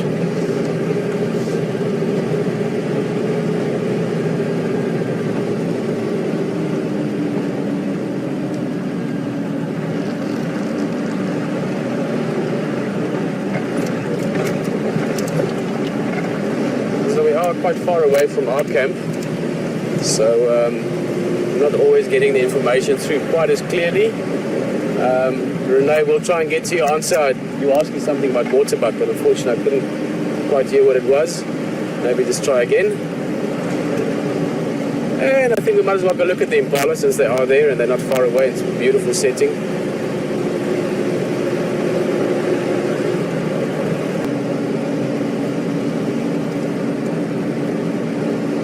Make it up, Brian? Can't make that out. Sorry, Renee. Can't quite hear you at the moment. Impalas. This is a little female herd. Quite soon, actually starting now, but definitely going into the sort of towards the end of May and going into June. You're going to be looking at impala quite a lot because it's a very active time for them. We're going into what's referred to as the rutting season, which you get all kinds of antelope and deer around the world. There's a season when they mate, so that they can have a season when they have the young ones together. There's many benefits in having the young ones all sort of relatively at the same time. And those two males on the right there that we're busy going to, they're just squaring off a little bit. This is not a fight. This is more just a little arm wrestle, a little sort of just checking each other out, saying, okay, we're both in good shape. Both of them are good shape, good condition. Look at their shoulders and their necks are nice and strong developed. Or fully developed, so they'd be about 4 going on 5 years old. Both of them have got a nice set of horns, so they would both be potentially dominant males and would at some stage during the course of the rut be dominant enough to mate with females. But that does mean they're going to have to square off against various males along that way. Just a little bit of a fight here and there. It's not always aggressive, it's not always a full confrontation. If one sees the other one is stronger quite soon in the test, then they leave it. There's no point to risk injury. But then, in the height of rutting season, when the competition's really on and two big males find each other, they can get into serious fights. I've seen a couple of impala fights that are as spectacular, to say the least, as any hunt or any mock charge from an elephant. It really is the raw power of wild nature when you experience these guys competing for the right to pass their genetics on.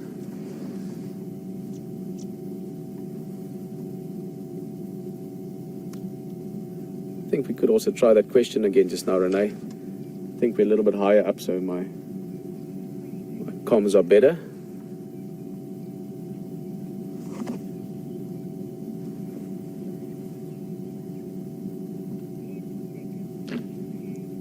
Whoa, there was a good one. This might be a little bit more serious than I thought.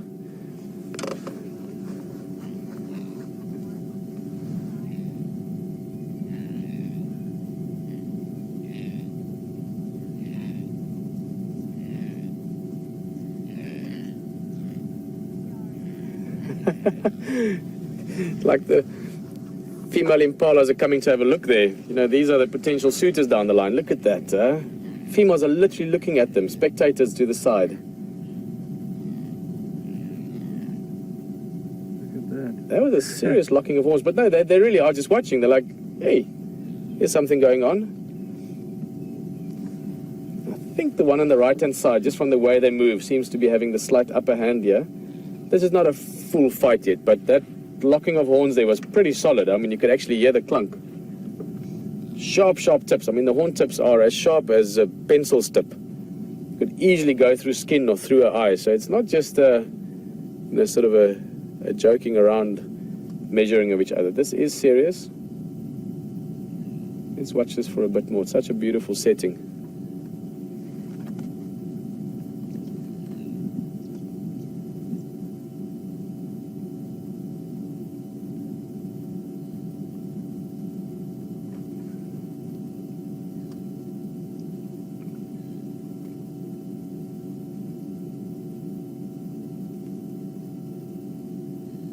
Just while we're watching these guys, the waterbuck earlier compared to these guys, a little bit of differences between them. And Renee, I'm hoping to get your question again just now because I think we're in a slightly better position. But that waterbuck we looked at earlier is a grazer. So let's just compare size of animal to what they eat. Waterbuck is quite a large antelope, one of the bigger antelopes, 200 to 300 kilograms in that range, and they eat grass. Impalas are much smaller, 40, 50 kilograms, beautiful runners. Look at that. Oh, wow. And they are mixed feeders. Impalas eat almost anything. That was lovely. They eat, well, let me just rephrase that. Sorry, I was looking at them at the same time. I don't mean they eat anything like ice cream, meat, and chips. They will eat anything, meaning within the vegetation field. Impalas are what you call mixed feeders.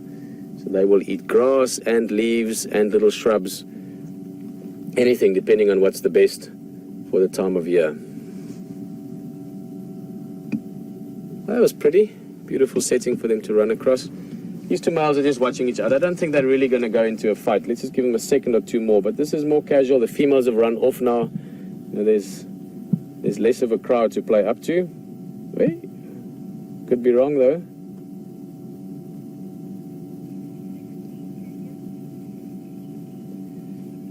But definitely more dominant, more confident behavior from the male on the right-hand side. He's slightly bigger as well. I would just go as far as venturing that he's maybe even a year older than the other one. 5 as opposed to 4 years old if I had to guess it.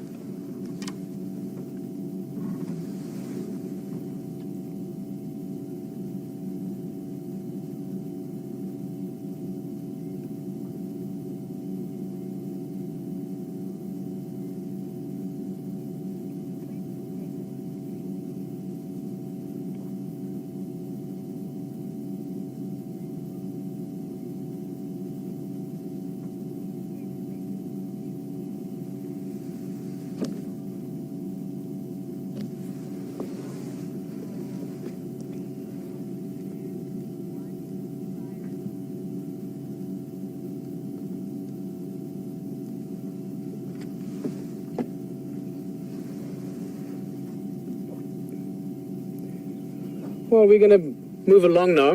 These males were sort of squaring off against each other a little bit, and they locked horns. Well, every time I say that, they do that, you know. But I don't think there's going to be a serious fight here. They're just testing each other. They're sort of testing the waters. It's the beginning of the rut. So males are just sort of easing into it. Here by the middle of the rutting season, 2-3 weeks from now, you're going to start seeing a lot of serious competing between the males. The females have run off. They've gone into, in fact, you can't even see them now. They've run off into the right-hand side, more over into the guarri bush.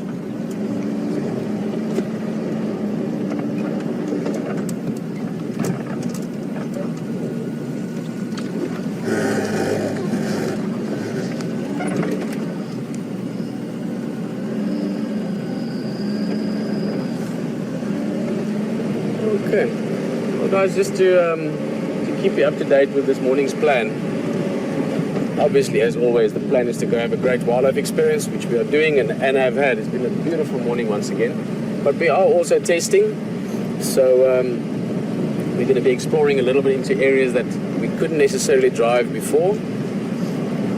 And to update you from HT's side as well, he will say hello and goodbye in a little bit again, but Wendy seems to be needing a bit more work.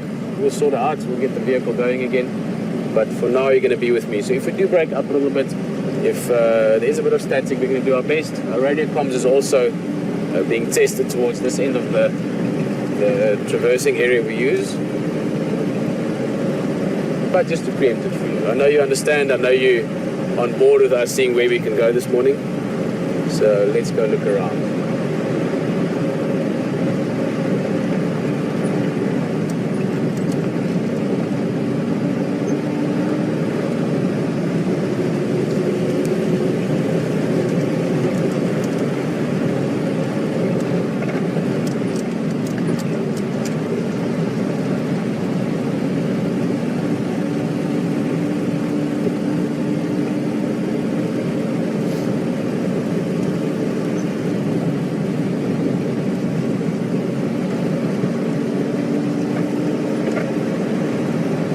Right, well, let's see what we can find, guys. Again, just to update you as well, I'm not hearing the radio so well all the time. Now, we've got different radios. The one radio we talk with the game drives, they inform of us what they find, and we can let them know, you know, leopard, lion, and tracks and everything, just to help build the puzzle. And then we're also talking to the control room, from which we get information as to, you know, what HD is up to, what I'm up to, and what we're doing, and what the plan is. But at the moment, that's breaking up a little bit much, so I might be struggling to get questions for you. So if you are asking questions, we're not ignoring you, it's just that we're struggling with communication at the moment.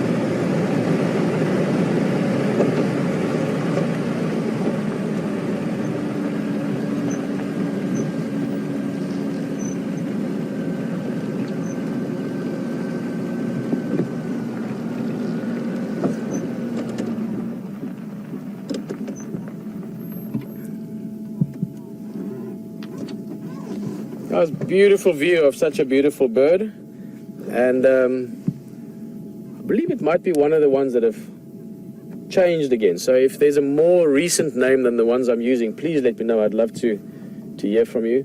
But this is, I still think of them as crowned plovers. That's how I've always known them. Crowned plover or crowned plover, depending on the accent you prefer. Crowned lapwings. A while back, I changed the plovers to lapwings. But a stunning bird. Beautiful markings, the legs, the beak, that black and white crown, where the name comes from. Great sounds as well, and amazing little birds. I've seen these birds, not these individual ones, but this species. Let me just move a little bit. I've seen them chase elephant away, literally chase elephant away. What these guys do is they nest underground, so they will do anything to protect. These guys do is they nest underground, so they will do anything to protect have the eggs being and then also they fake injury. If there's a jackal here, for instance, now, or a leopard even, they'll pretend that their wing's broken and sort of run away like they're injured to try and get.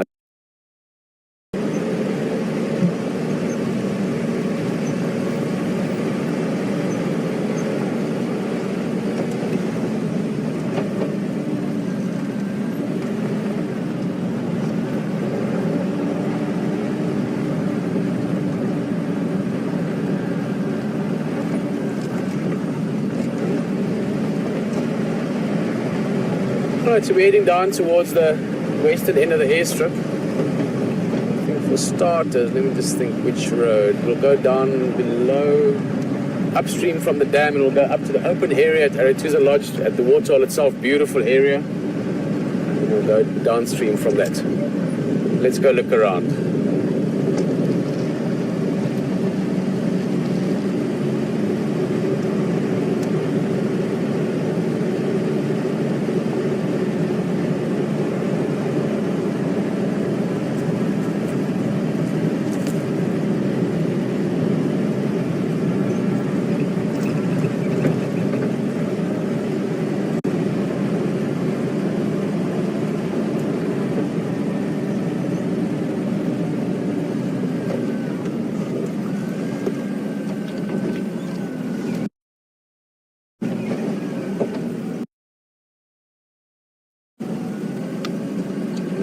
Difficult to show you. Just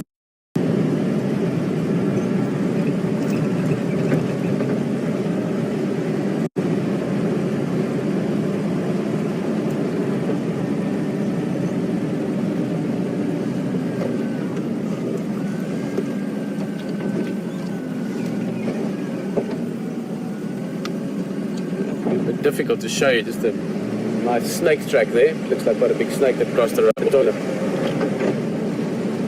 That was the place.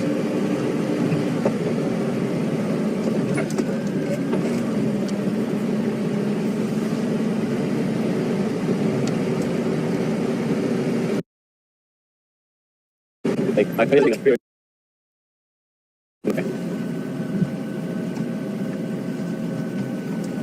it's gone. Thank you.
And I'm not getting them so clearly. So if we're missing some of your questions, please bear in mind that it's just with what we can do. Leanne, maybe later I'll be able to hear your questions. Couldn't make them out. But Gloria, hello Gloria, you're just asking, would a hyena coming back to really? I mean, they could, but it's not something that's really in their nature. They bear in mind that it's just with what we can do. Leanne, maybe later I'll be able to hear your questions. Couldn't make them out. But Gloria, hello Gloria, you're just asking, would a hyena coming back to really? I mean, they could, but it's not something that's really in their nature. They look at of well, other predators and certainly of humans. It's not, typically speaking, you don't have to worry about hyenas on foot. Definitely not in daylight as well.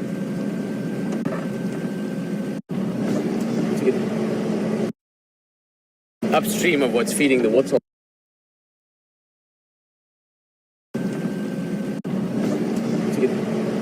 Upstream of what's feeding the water. Follow up on. Let's go around towards the waterhole.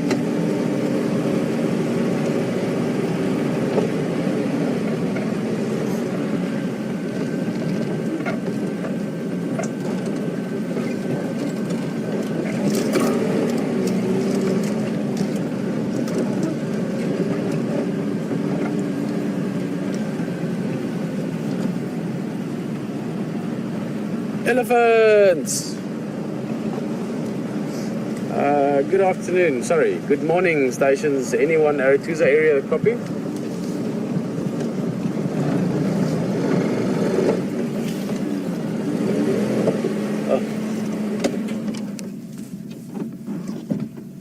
Cedric, you copy?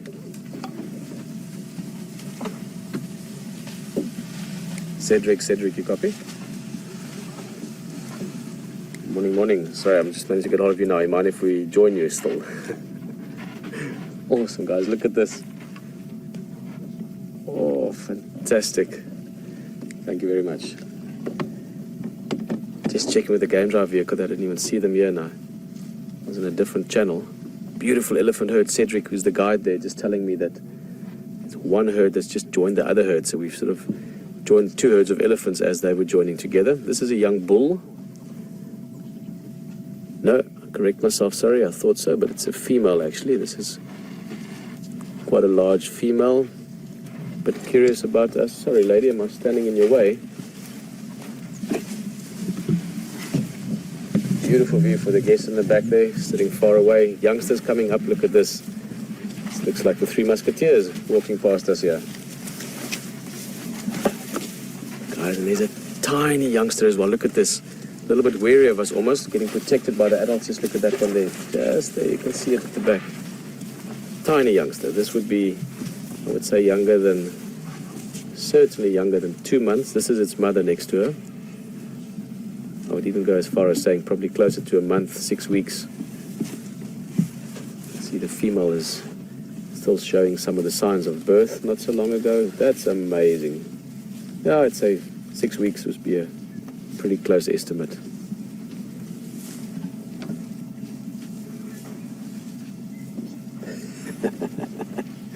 Climbing over the lob. Way! A little bit of playing behind us here. It's difficult to see where to look. Ellie's all around.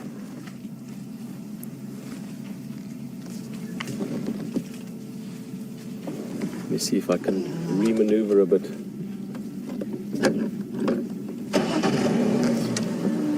They're going into the thick stuff there.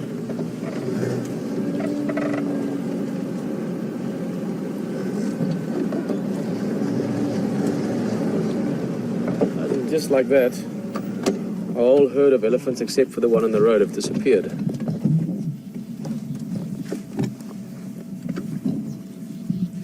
And you know what? These guys are heading towards the waterhole. It's getting warm now. In fact, I'm going to get my jacket off again. And I think, let me just have a look at the time. We've got enough time left that we can hopefully see them down at the waterhole. So let me get my jacket off. Got about half an hour left, and if they keep moving like this, they should be down there in the next 20 minutes or so.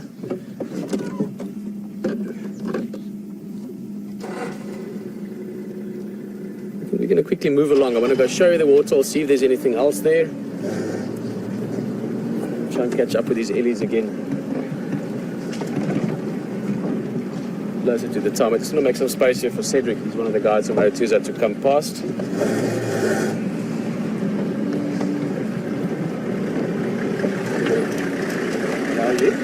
Very good. Very good. Cheers guys, good morning.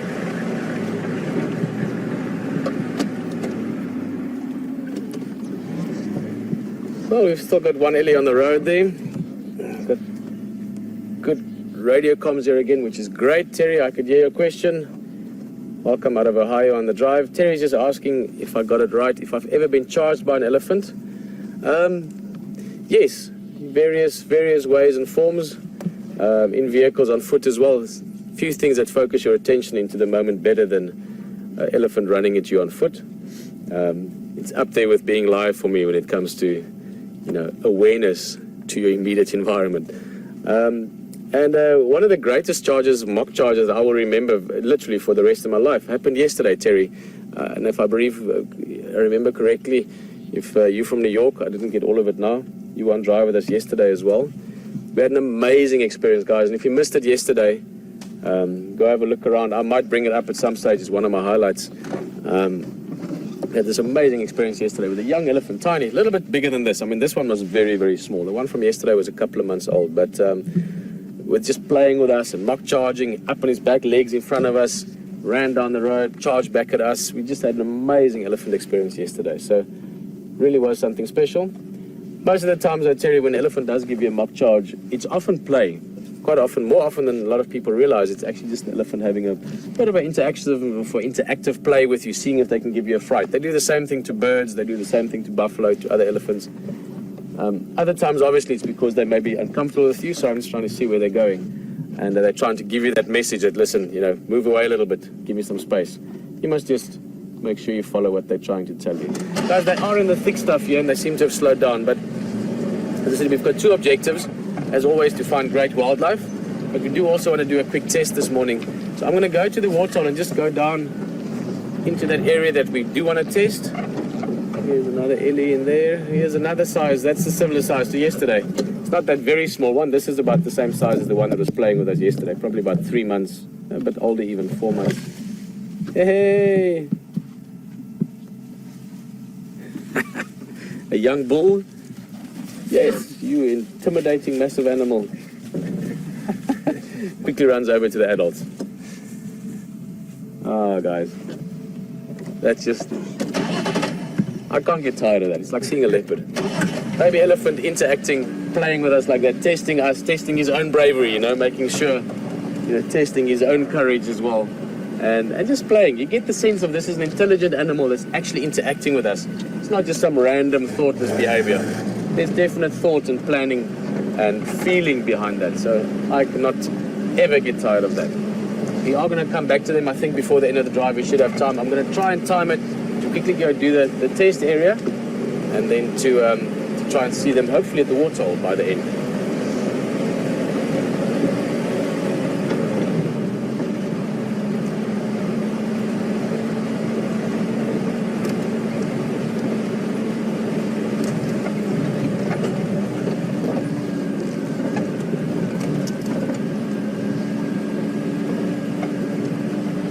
That's one of the many things I love about life, and I'm not going to go into a long discussion now, but so don't worry.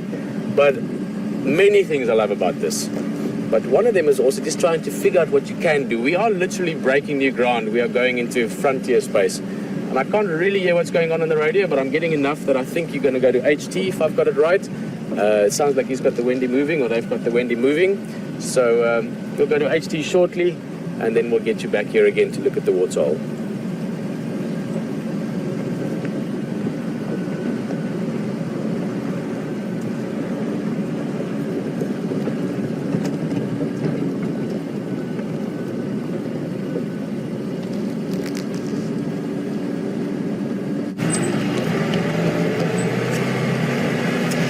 Well, folks, we got the vehicle started. We did go and see some beautiful elephant at a water point just there at Treehouse Dam. I came by, Pete told me before, just said after you've done over the other side there, come back and just have a little double check to see if Kanuma is sort of had any tracks going across the road or anything. We can't see anything. We think he's down in this drainage line here, so I just sort of wanted to do a little bit of a circuit around here.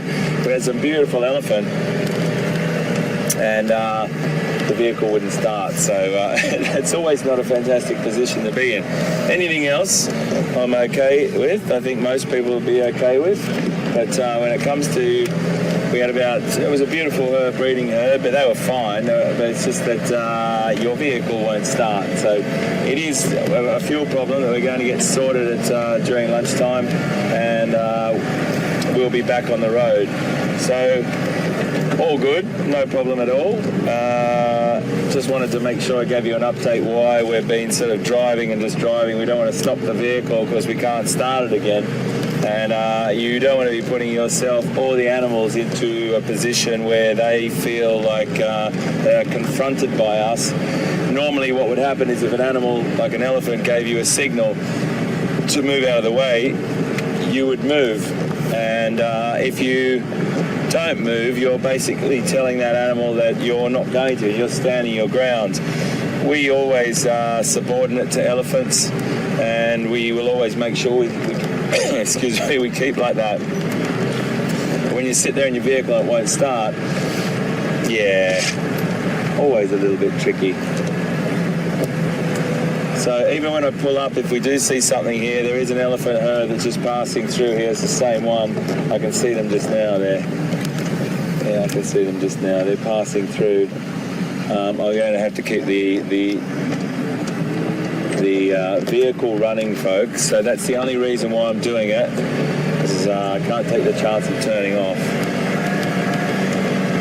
Let's see if we can just see these guys.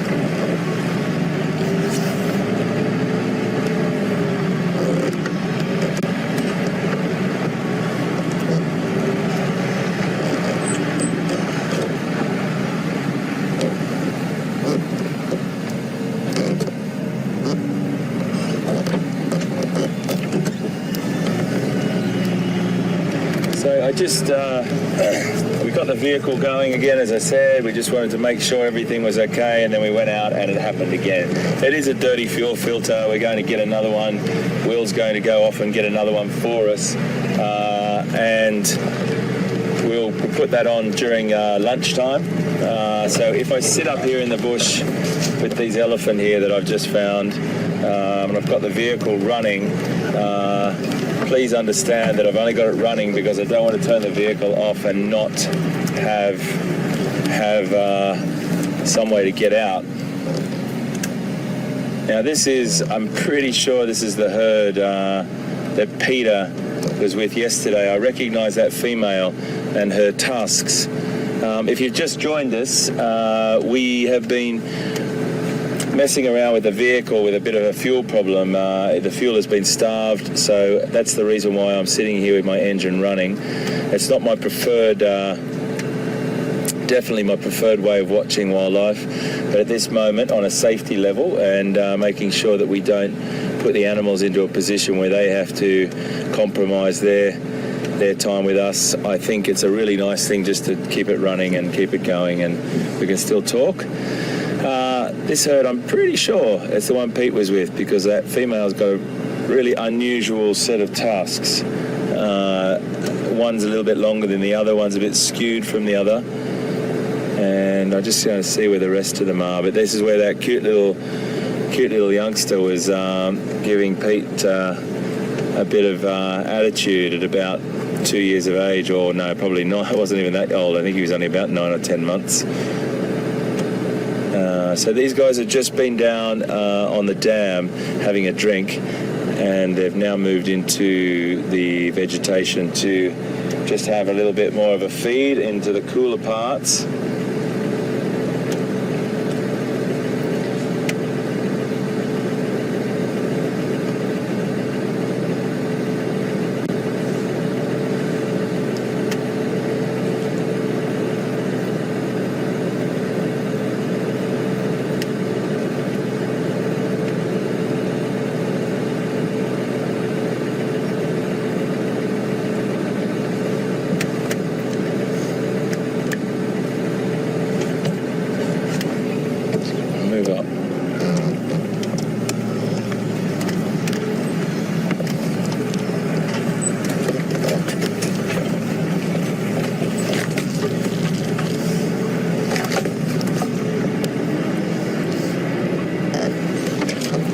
Got a lovely question from Lynn in Michigan.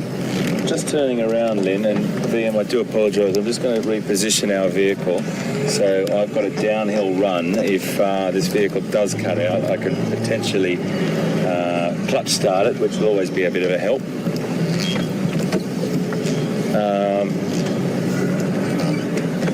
And Lynn wants to know, sometimes she sees elephants crossing their back legs when they're feeding, and is this just a sign of comfort, or is there a reason for it? It's actually just a comfortable position that they put themselves into, Lynn. As far as I've read and I know, I've sort of observed, and they really do just put themselves into that sort of comfortable position, and sometimes they lean against trees even when they're feeding, but they do get that beautiful just sort of crossed back leg position on them. So that's a great question, Lynn, and thank you very much. It just seems to be a comfort thing. Maybe just stretching their back legs a little bit as well, and you often will see them lying down when they're really comfortable as well, if the time is right.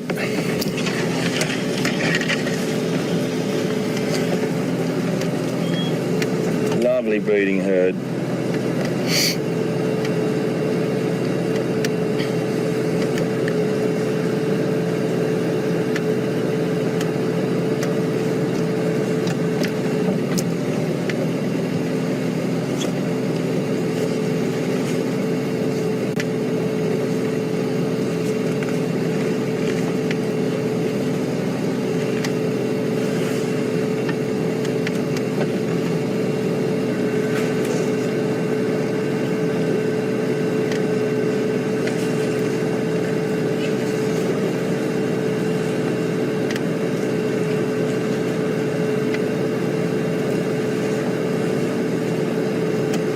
So Virginia on Twitter has asked if she'd what's the ages of elephant reproduction, when do they have their first ones, etc., etc.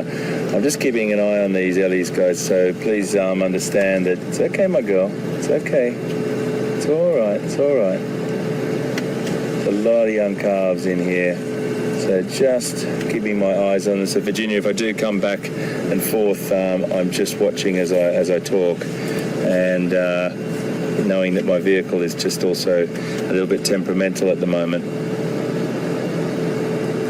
So they first normally, well, their normal first conception age for a female is about 10 to 11 years of age. And most of you know that, and if you don't, this is probably going to become as a bit of a shock. Are you ready for this? I hope you're sitting down, but it's a 22-month gestation period, which is the longest of any mammal, and absolutely incredible gestation period. But these little guys come out fully developed, little miniature versions of their adult, their mums, and it is quite an incredible journey through that. So it's just under 2 years.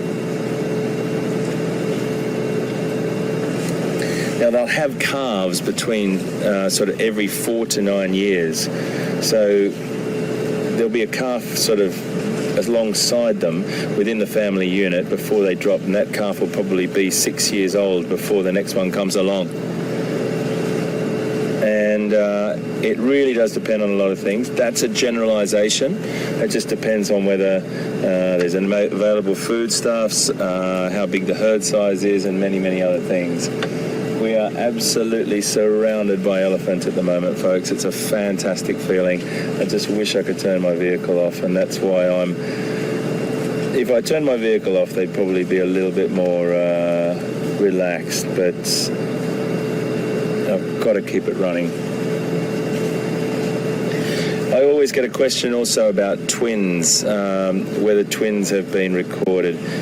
I think there is one recording of twins, but it's very, very, very rare in the wild and in captivity. So a great rarity, twins in elephants. Just beautiful creatures.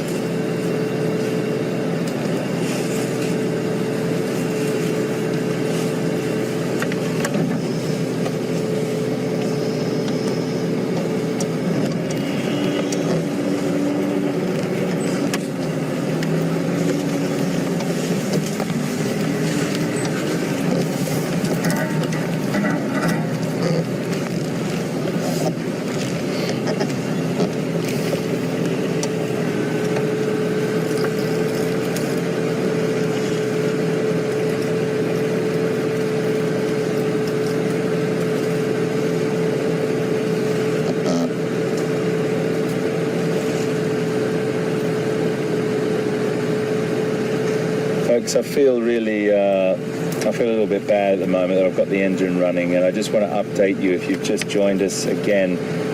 I would normally, in this situation with a very, very beautiful, comfortable breeding herd here that are happy for us to be here, I would normally turn the vehicle off, that's for sure. But I've got a bit of a fuel issue with my vehicle at the moment. It's not starting immediately. If you put that equation into your heads, you probably understand why I've got it running. I'm completely comfortable with what I'm doing here. I just want to make sure that you understand why I've got the engine running. It's such a gentle time for this herd. They're browsing and feeding together, and this female right in front of us, you can get some great detail because she is very, very close to us at the moment. She's got a calf just behind there, but folks, that's the reason why I've got the vehicle engine running. And we're just going to stick with these guys.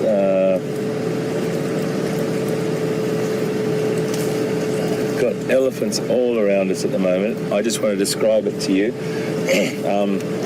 I've got this beautiful cow here on the left, browsing. I've got about another 5, 6, 7, 8, 9 individuals over on my right. I've got elephants behind me. I've got elephants in front of me. The little babies are over just beyond this female that we're watching now. I'm just going to move down and just sort of get into a location where you might be able to see the youngsters. It's quite thick vegetation through here.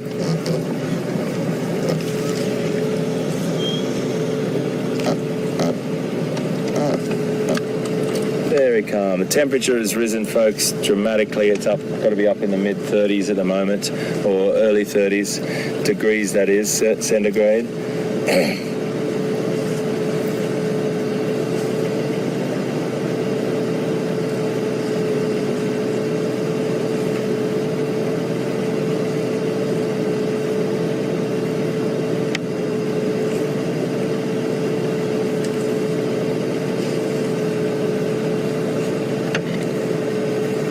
Beautiful elephant herd we've just been sitting with for a while now, and I think it's really important that these animals,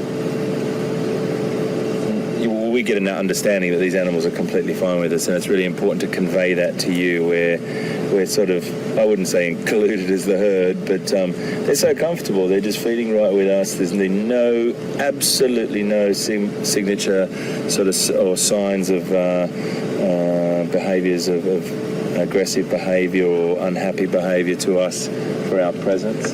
I am just going to ask you, VM, to watch that female that I can't quite see.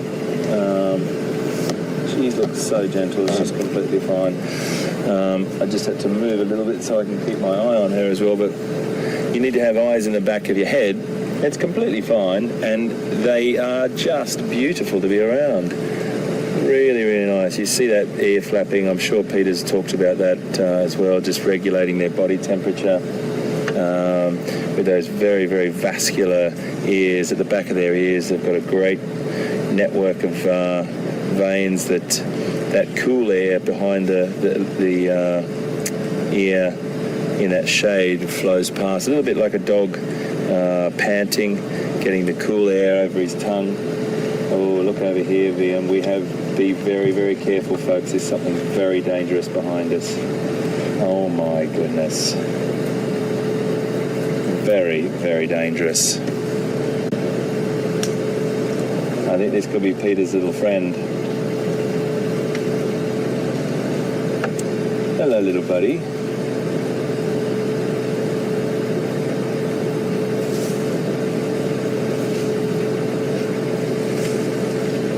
Get ready for this. This could be the most dangerous position I've been in all day. Look at this little guy, isn't he fantastic? I'm only joking, of course, folks. This little guy here is so beautiful. He's with his mum, and if his mum wasn't comfortable with us being here, she would have let us know long ago. As VM passes that skin, you can see that beautiful wrinkled skin. And a lot of people say, oh, the elephant skin's really rough. It's very sensitive skin, hence why they mud bath to protect themselves from biting flies and keep themselves dust bathed down as well.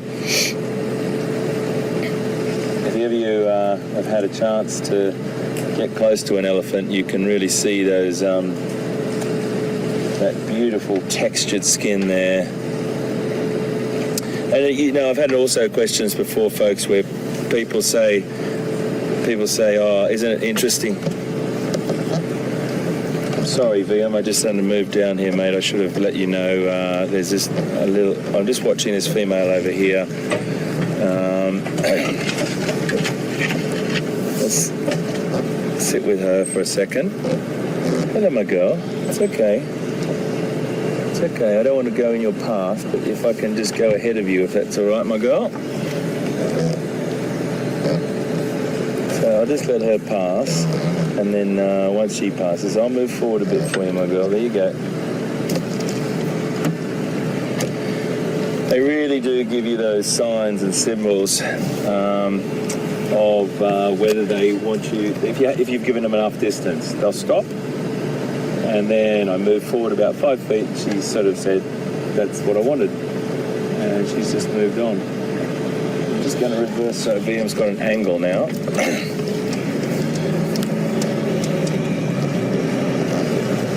She's the only one that I was just watching. Uh-oh, another dangerous character.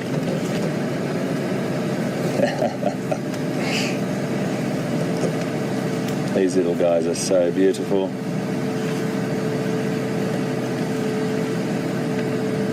Perfect replicas of their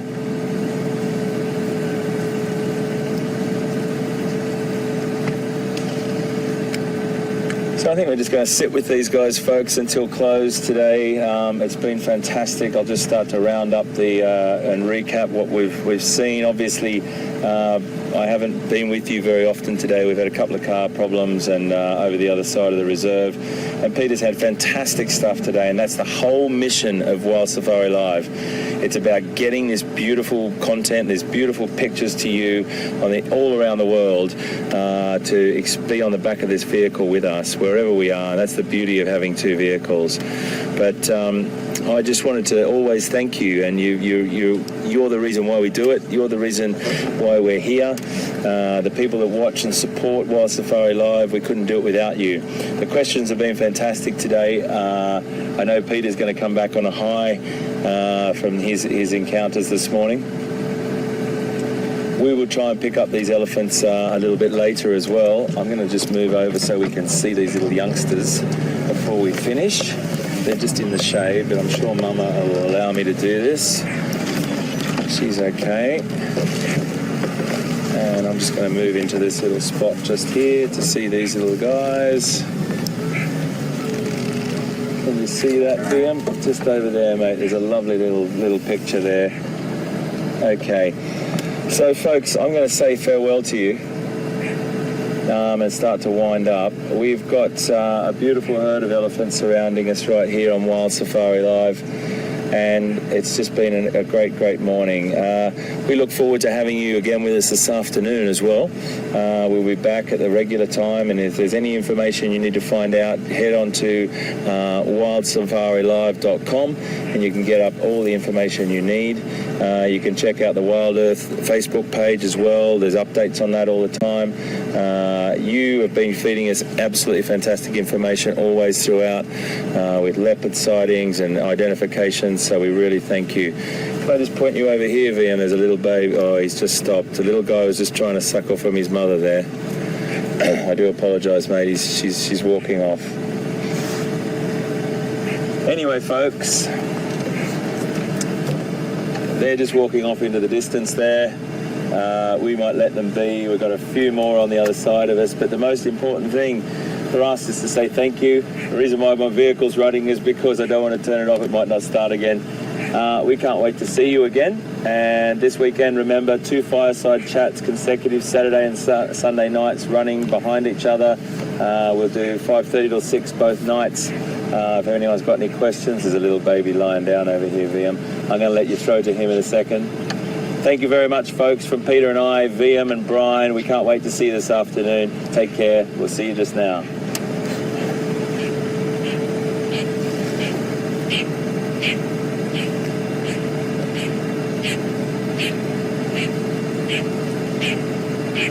Yeah.